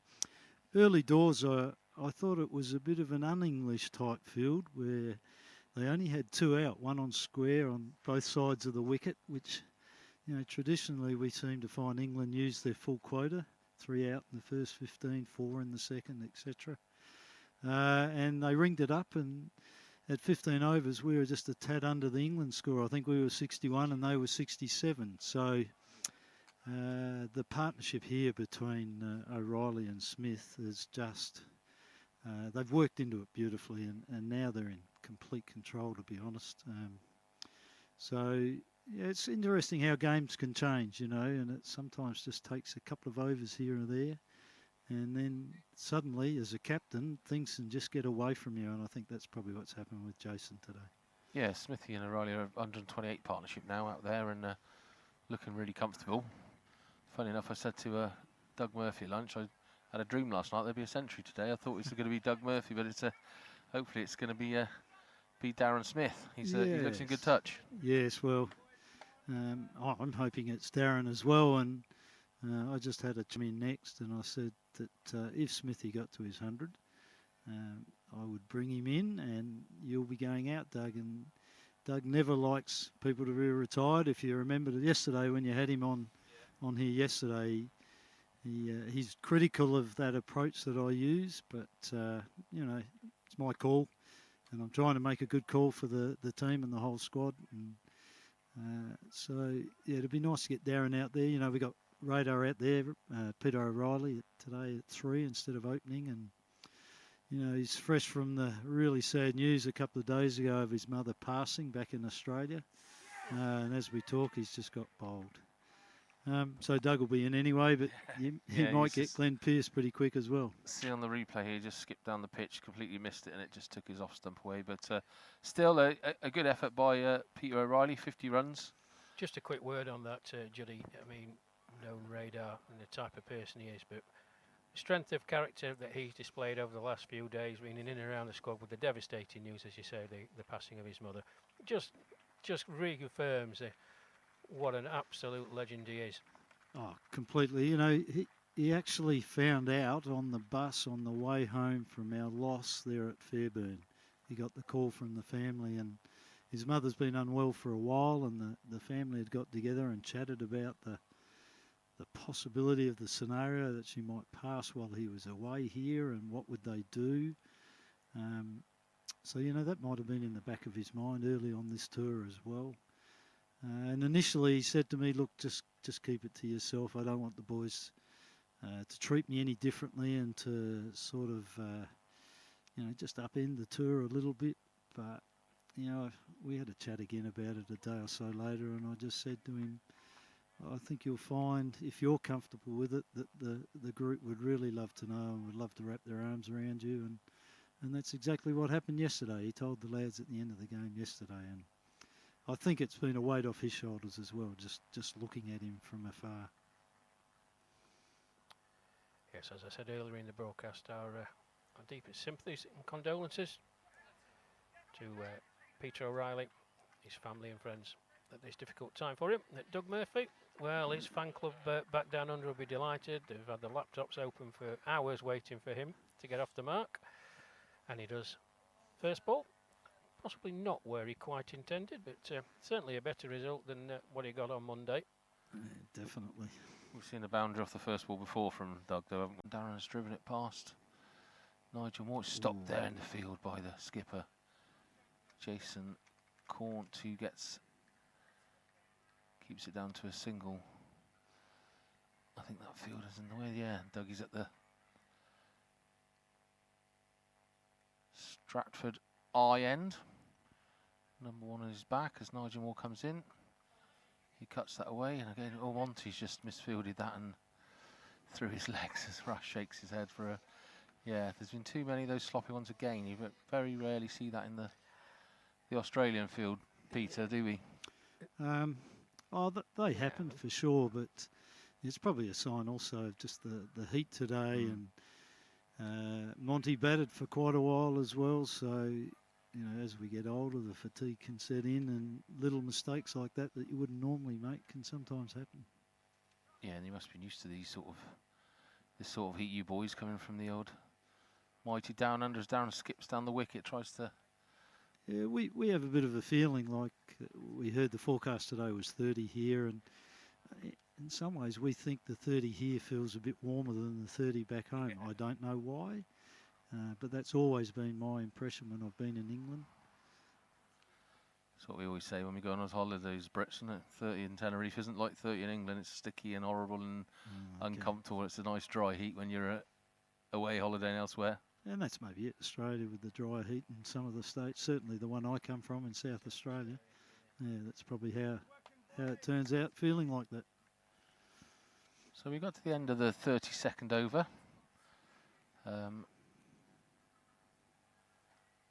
Australia 178 for 2, going along very nicely. 88 runs to win, 78 balls remain, so still that 10 behind the needed. 8 wickets in hand. Still Razi Ahmed coming from the Stratford Eye end, as we've named it, of the big wheel. You been to London yet and got on the London Eye? Yes, Peter? I have done that on past trips, yeah, for sure.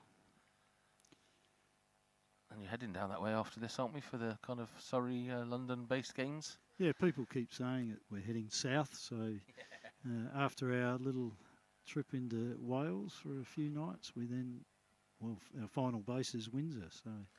Yeah, Dougie was telling me it's the first time he's tried Branston pickle on this trip. And Rash will back me up. I was saying that's because they can't afford it up north, as you're getting down south now where the money is. We have Henderson's, lad. Henderson's relish. and mushy peas. We've got things like electricity and stuff down here in the south. Oh, that's amazing. Charts. Oh, beautiful shot, Doug. He's done a Darren pose there, hasn't he? He has, Yeah, but it was a rank bad ball from Razi Ahmed. And what I like to see was when we were in trouble a few times, that he can bat in what I call different gears. And that showed to me that, we haven't got someone who can just hit the ball hard and whatever. He's got some real batting skill about him, and he can assess the match situation. So it's obvious, isn't it? He's a real key for us in any game. Was it the Nationals that really brought him to the fore then, Peter, just before the Ashes tour started? Because I was chatting to him yesterday, and he hadn't played.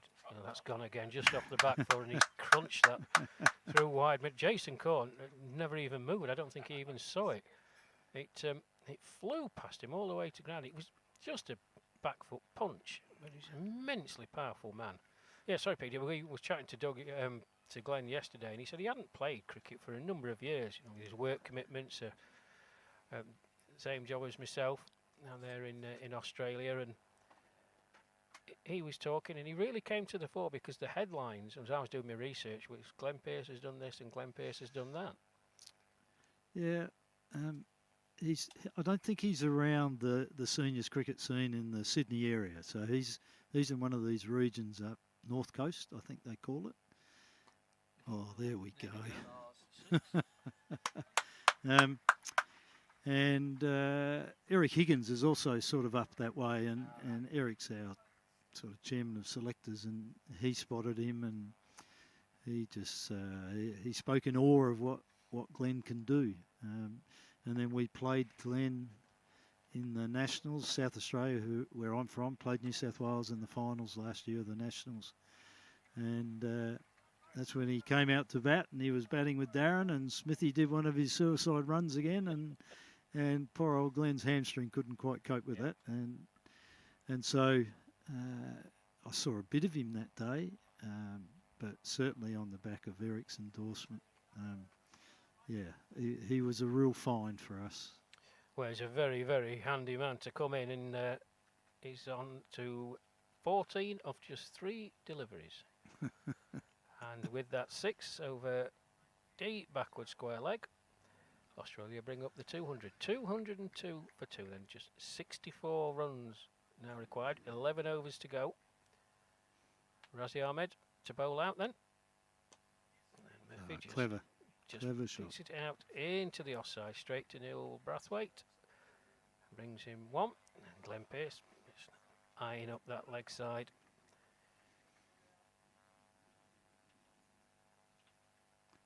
I'm not sure he's going to be holding back.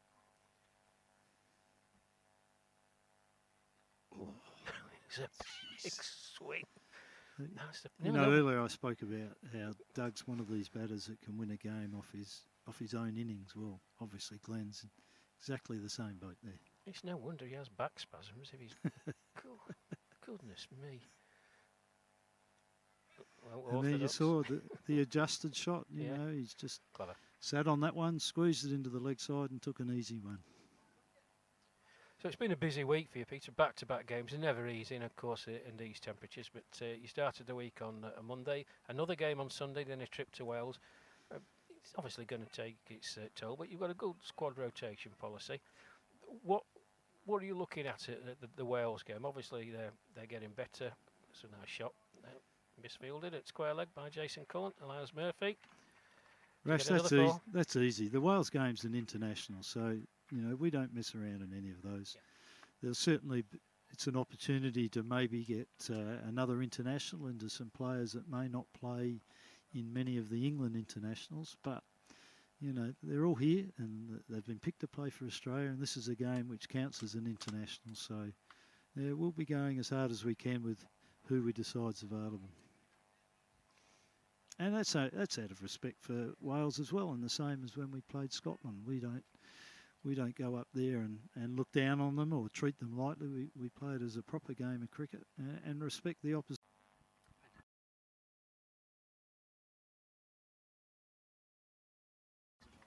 Thanks, Rash. You're welcome, Johnny. Thanks, everyone. Cheers, Pete. Big thank you to Rash Mahmood and Matt Evans, and of course Peter Judd. Absolutely brilliant to get the inside of the Australia captain there. I was just in the OB truck just listening along to that, and I was just smiling along at quite a lot of things that he was saying. Fantastic words about Dud Murphy, about Darren Smith, about everyone really, and you know, O'Reilly getting his half century as well. Ben, you know, as we've said earlier on in the day, Ben, you know, we can only talk so much about cricket when you actually hear from the players themselves. It's so interesting, isn't it? I could hear it all day. I really could. Same. I could happily sit there and listen to. Obviously, we've had Monty Douglas on as well today. It's also fascinating to listen to. But yeah, always great to get inside info from inside of the camp. So we thank both of them for coming on today. They get to enjoy our bit of shade under here. Yeah, what a game we are watching. 55 needed, 210 for Australia. Just the 2 wickets lost, and fantastic century as well. Oh, fantastic. I was clapping along. We were all clapping along when Darren Smith reached his 100. Absolutely superb stuff. You know, just so good to see at any level, but at seniors cricket, fantastic to see a century. Darren Smith, what a play. I think we'll try and get him post-match, won't we, Ben? We will try.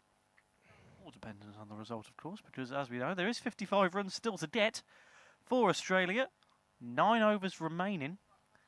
So it's not completely in the hands of Australia just yet, but they're well on their way, Ben, aren't they? Yeah, I think that Rocky the Roo there will be delighted with what he's seen so far. Good old Rocky, my mate. He's enjoying the sunshine, isn't he?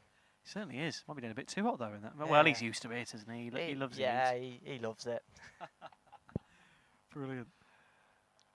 Yeah, 210 for 2. Then 9 overs remain. 56 runs off 54 balls. So almost a run a ball.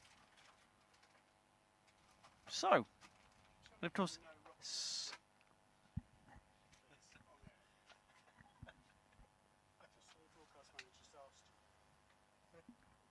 come on, Owen, you've got to answer that question, Owen. You're the one who's named Rocky. Well, that's a good point. Ivor, our fantastic broadcast manager, has just asked me, how do I know Rocky is a he? That's a great point. I'll have to ask him. Oh, I've done it again. There we go. Anyway, 210 for 2. Let's focus on the cricket now for a little bit, hey? Yeah. The retirement of Darren Smith brought in. Yeah, Bill Blair brought in the captain today. Normally the vice captain, but under the stewardship of Bill Blair today. For the second day in a row, Ben, they're doing all right. Yeah, we just got a couple of pitch invaders at the moment. A couple of birds over on that far side. Yeah, just England Lions just trying to sort out their field at the moment. Looks like that Watson potentially stood in conversation there with the captain. Just trying to work out what they want to do here. Obviously, 56 needed according to our score. 55 according to the ground scoreboard.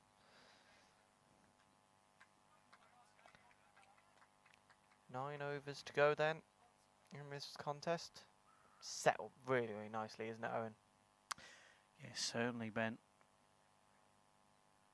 It's going to be... Well, I thought it was going to be Kevin Watson, but he sort of held up a bit. I think maybe seen something or not quite timed out his run there. Doug Murphy thought that one was going for 6.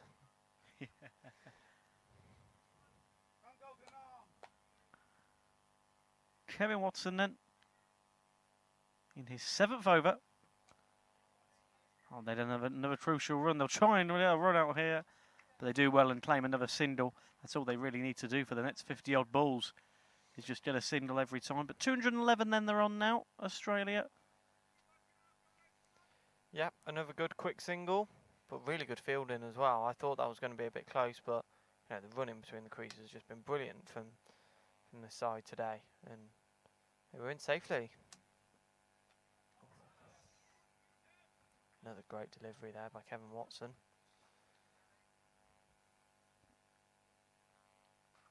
But yeah, what a day it's been here at Stratford. Been an eventful one, to say the least, and not just the cricket this afternoon. But what a day of entertainment we've had on the cricket pitch. It's been scorching. And we've had a fantastic game to go with it as well, and that is a lovely shot. Goes all the way for 4, that one. Brilliant, just what they needed. 215 for 2. It's another good partnership being formed here, isn't it, Owen? And we've seen that a few times today. There's been plenty of partnerships that we could talk about. See that 90, as we mentioned, between... Oh, and he's gone! Unfortunate for Bill Blair, but that is another wicket for England, and that's what they need to do, because this game isn't over yet, Ben. No, not at all. A few more of them, and it will be firmly back into England's hands. It's a lovely delivery. No bat at all. And the captain, Bill Blair, has to walk. 19 runs scored. LBW, bowled by Watson.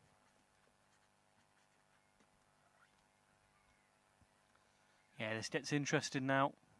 Of course, only a 3rd wicket, so not panic stations for Australia. They need 51 runs off 50 balls. His 2nd wicket of the day then for Kevin Watson. Yeah, and only 20 runs as well. I think he's bowled exceptionally well today. Certainly. A few more deliveries like that to end this over. 2 more balls left in this over. But yeah, a few more like that and they'll be very pleased. And yeah, a couple of quick wickets here. And like we say, the game changes so quickly. 7 wickets still in hand. 50 balls remaining. 51 required. Yeah, the way they're going, they will eventually get ahead of the curve, Australia. Blair, 19 off 12. It was a shame he got run out there because he was having some fantastic hits. 23 off 20 for Dud Murphy, who said at lunch he was itching to get out there, wasn't he? He wanted a hit. And he certainly has done that. Yeah, he's hit a couple of nice shots. It was a boundary, wasn't it, off his first ball as well, I believe. And yeah, he's looked really good out there, actually. And yeah, nice to see as well. Yeah, you can see there the player's just taken on plenty of liquid. It's very hot out here in the sun today. Obviously got a nice bit of shade, but we've heard, haven't we, from Neil Brathwaite, the conditions out there are not great at the moment for fielding. And when we had a brief chat with the Australian squad as well, they said, you know, maybe it's worked out in their favour. Yeah, certainly. They said it was quite fortunate that England did win the toss. You know, they wouldn't want to be bowling. Excuse me. They wouldn't want to be bowling right now. My goodness, imagine. Yeah, just imagine like these England players are struggling. So are the Australia players. You know, just trying to play in this heat. Yeah, you can almost tell that they're potentially struggling a little bit. The field is quite quiet, as I believe Rash mentioned earlier on. Field has just quietened down a bit. Stephen Butler then comes in to accompany Dud Murphy. Coming up to the end of this Kevin Watson over though. Well fielded, he'll get another dot ball for his troubles. 3 for the over and the wicket. Australia. The only blemishes, of course, being the losses of Bill Blair, Alan Muggleton and Peter O'Reilly, but still fantastic hits for O'Reilly. A half century for him.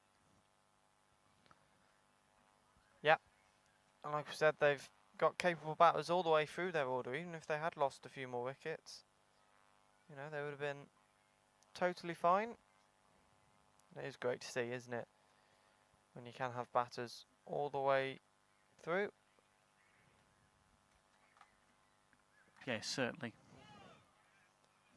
Good delivery, that one from Watson. Murphy wasn't quite sure what to do with it. Had a bit of a swing, but he's still out there. 32 runs off 30 balls now. Just 16 needed to win. That's another good shot there. And another single to the total. 251 now for the loss of 3 wickets, Owen. Yeah, looking fantastic. are Australia as they prepare for a few more games before that third one-day international in the Grey Ashes at Tame Cricket Club a week tomorrow. They play at Oakham Cricket Club on Sunday. The chairman's 11, Nigel Moore, is well invested in that, and he'll be involved with that come Sunday. Join us on this YouTube channel for live coverage at Oakham CC. And then we also have a Lions game actually next week. England Lions are playing Wales. Actually, around our university's neck of the woods in Gloucester. Appley, I want to say, or Appley. Yeah, it's very close to Gloucester. 4 to go then. And they only need 14. Yeah, they're looking good, aren't they? We've mentioned it so many times, but you've got to give credit to how, this England Lions side have played today. They've looked good. They batted well in their opening innings.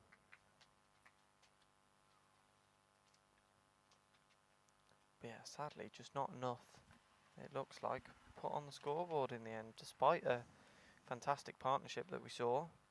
Yeah, I've been really pleased every time we've seen this England Lions outfit come up against Australia the last few weeks. Cheadle Hume, Ooty Bridge, 2 absolute grandstand games. And, they've pushed them. There's only 4 overs left of this game, and this game isn't done yet. Do you know what I mean?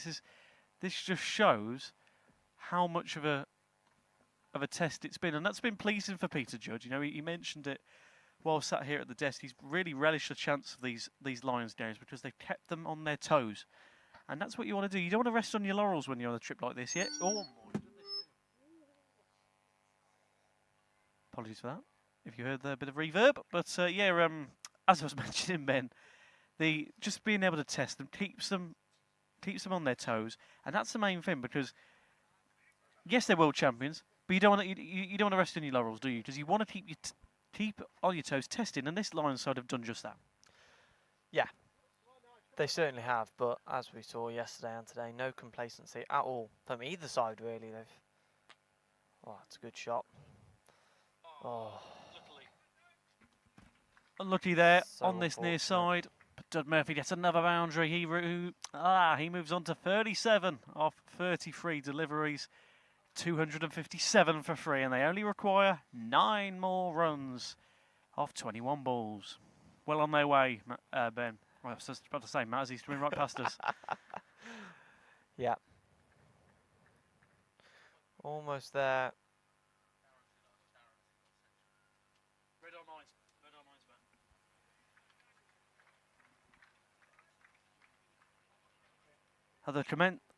At the end of this match, Matt Evans will be getting the word with the man of the moment. Darren Smith, after his century, has put Australia well on the way to a victory this afternoon here at Stratford-upon-Avon. That'll be a fun interview between Matt and Darren. Good shot, back towards the bowler. Will be stopped on the boundary this time, and they went to run 2 as the ball was being thrown back in there, and good fielding from the England Lions there to prevent the 2 runs. Only a single that time. 7 required then for Australia. Off 19 more balls. And Dud Murphy wants to get it done. Oh, it almost trickles towards the boundary. We almost ever closer to the win there for Australia. But they will get a run or 2. And is it just a single there, was it? I think so. Enough pace taken out of that one. Despite not being able to keep it in his hands, there was enough pace taken out of it. Yeah, as you can see, 260. Sits to win.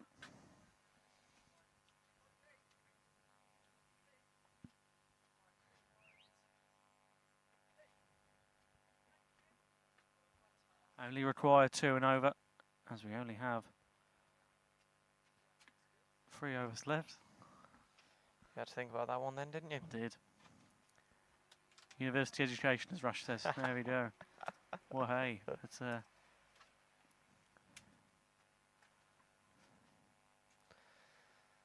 always a good day when me and Matt get our results and find out we both got a 2-1 at the end of our degree. Yeah, congratulations to you both. That's what we like to see. Big thank you to the University of Gloucestershire. And Nuala as well in the truck, who also got her results back today. Fantastic. Brilliant to hear from everybody. Study at UOG for opportunities like this, Ben, I tell you. Wouldn't be possible, would it, without Ivor and the BBA Media truck? It wouldn't at all. You wouldn't be burning to a crisp without Ivor and the BBA Media truck, I tell you. There you go. 3 overs remain then.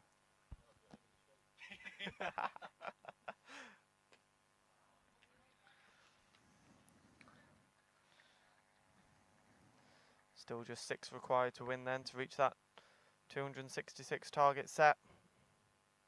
265 obviously put on the board by England in that first innings. No, great fielding. Well fielded that. Brathwaite. Sanjay Berry on the fielding, but some fantastic fielding. Stunning fielding, isn't it? I tell you. Yeah, Brathwaite that time, I believe, Brathwaite and as well. he's been Very, very incredible well. today, hasn't he, Owen? He's so agile, you know. It comes to it. I remember in the Utibridge game, he was absolutely flailing about for it, and you know, I don't think I could do that at my age. But my goodness, they're an absolute. They're such an inspiration. Rash always says it, but these over 60s cricket players, absolutely throwing themselves on the floor for every single. They don't want to waste any boundaries. You know, they don't want to waste any runs. They'll get to every single ball. Yeah, they love it, don't they? Certainly do. What an opportunity to still be representing your country, and then to be playing against Australia in matches like these, on days like these, beautiful grounds like this. Couldn't ask for much more, could you? Certainly, Ben. 5 to win. 15 balls.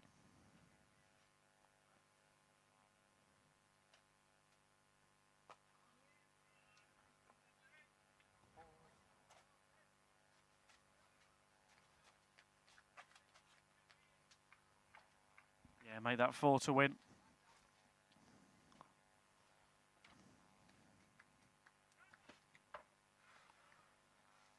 .2 overs remain then. At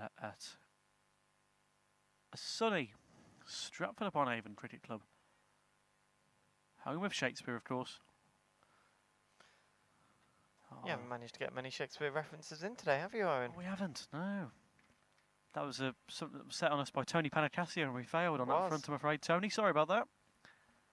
It was all down to you, Owen. We got 2 in the Rocky piece anyway, so I'll take that. Not good enough. Must try harder. Very good. Guess that means we'll have to come back next year and try again. That's right. It'd be great to be back at Stratford. Of course, this is where it all started on the cricket journey in June 2024 on this YouTube channel of the University of Gloucestershire. As Australia edge ever closer to this win. 2 now needed. All we need now is just a big boundary to finish us off, I think. Oh, that'd be nice, wouldn't it? That's to level, Matt. It's to level. They put 265 on in the first innings, yeah. It's the way they've done it on the scoreboard. Yeah, the ground at scoreboard has added an extra run to the runs required bit. Shown 264, that's what we've got in front of us. So 2 required to win. England set 265 for 4 in the first innings, and Nigel Moore will come in to bowl this over. Just 2 runs required.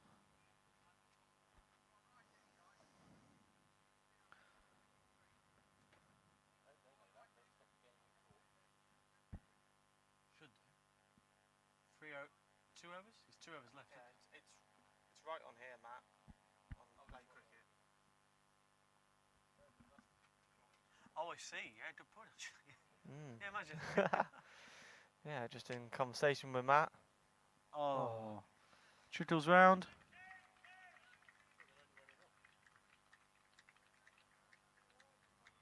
Oh. One more. Yeah. The Australian team shouting one more. 265 was the score set by England, so... Yeah, the Australian team the knew Aussie that. was straight on it, weren't they? One more run. 266 required. Umpire's looking.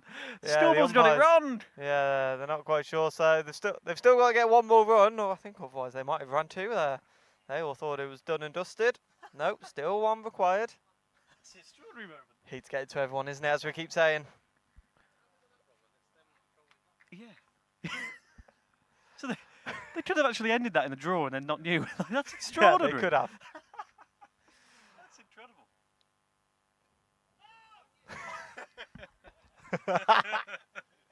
Murphy wants it now, doesn't he? He wants to get into the clubhouse, doesn't he? That's right. One run required. This will be the bane of our lives now, this final run. In comes Nigel Moore to Dud Murphy.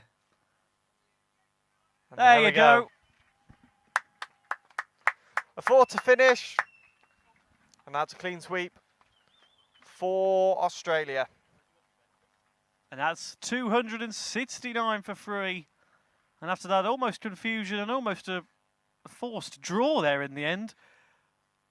Australia have a clean sweep in the Lions series. But I've got to say, you know, that's through no fault of the Lions. They've done absolutely fantastically pushing this Aussie side today, Ben, to within 1.5 overs of their innings. You know, they've done really well. They put a total on of 265, I should say.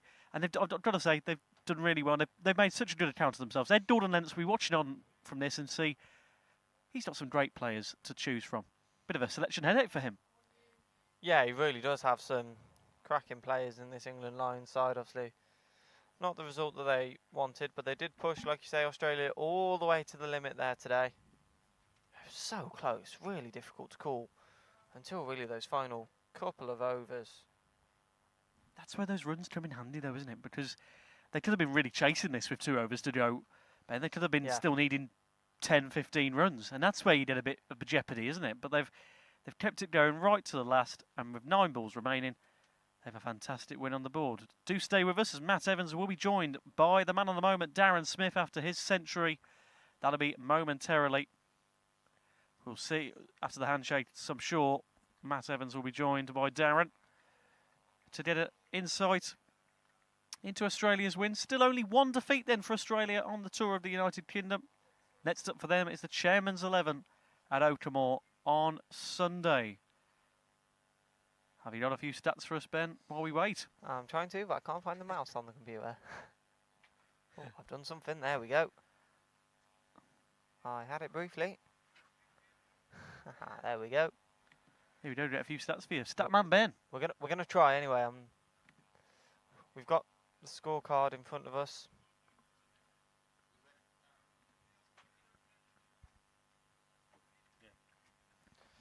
Yeah, we can just see the man of the moment, Darren Smith, walking over towards Matt Evans. Yeah, if you just look at Darren Smith, first out there, 100 off 109 balls, 9 fours, and 1 6 as well. And yeah, we can just about hand over now, Ben, to the man of the moment. Yep. Darren Smith is with Matt Evans.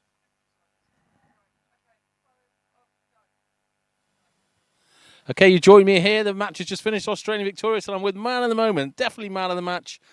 Century today, Darren. How did it feel? Pretty good to be on English soil, let me tell you. And these 3 guys, or 3 games that we've had with the Lions, they've really tested us the whole 3 times. It's been fantastic. And I've been very, very impressed with the way that they've given it to us, and we have matched them. And I've been very impressed with the whole 3 times that they've played against us. So yeah. I said to you at lunchtime, you really wanted that. You were like a caged tiger in the field, and you were licking your lips at lunchtime. Really looking forward to that. You were on for it, weren't you? Yes, I was. I've missed out quite a few times since the that first one I think we played. But yes, I have missed out a few times and unlucky things, but never mind. That was the way things go, and bowler's name was one of them. But it was quite funny, and yeah. Look, it's been a great time. Our side is a fantastic side, and doesn't matter what 12 we put out there, the boys have come up trumps each time. I mean, Tony Panicasio never played, and look at Juddy never played, Pato never played.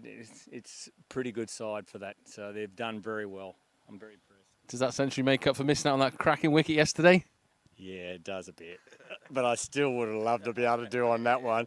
But I shouldn't run myself out. That was a bit silly. But never mind, a lot of fun. And a shout out to my lovely wife. She really believed in me. It was fantastic. So thank you. Well done, Darren. It's absolutely brilliant. We'll mention Kylie because we did yesterday, and he got a century today, so keep it going. Okay, Well done, mate. Brilliant. Appreciate Well done. it. Thanks, Matty. Really appreciate it. Thank you. Well done, Darren. Well done. That was Darren Smith there with Matt Evans. Brilliant to hear from him, Ben. And, you know, with that 100, he was the man of the moment. But you've got a few stats, haven't you, of the day? I'll read through a few of the stats on the scorecard in front of me. You know, the England innings, we almost had 2 hit a ton today. Neil Brathwaite, 89 off 125 balls. He was the standout batter for England today. He set up that 90 partnership with Monty Douglas as well.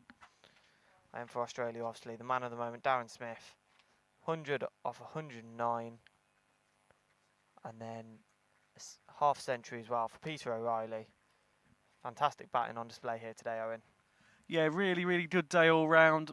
And, yeah, just great to be here at a scorching Stratford. But that's it from us and from myself, Owen Mason, Ben Stevens alongside me on the commentary, Rash Mahmood, Matt Evans. We got Benny Martin, Nuala Goodlad, Ivor Richards. That's it from us at Stratford. Thank you very much. We'll see you at Oakham on Sunday. Goodbye.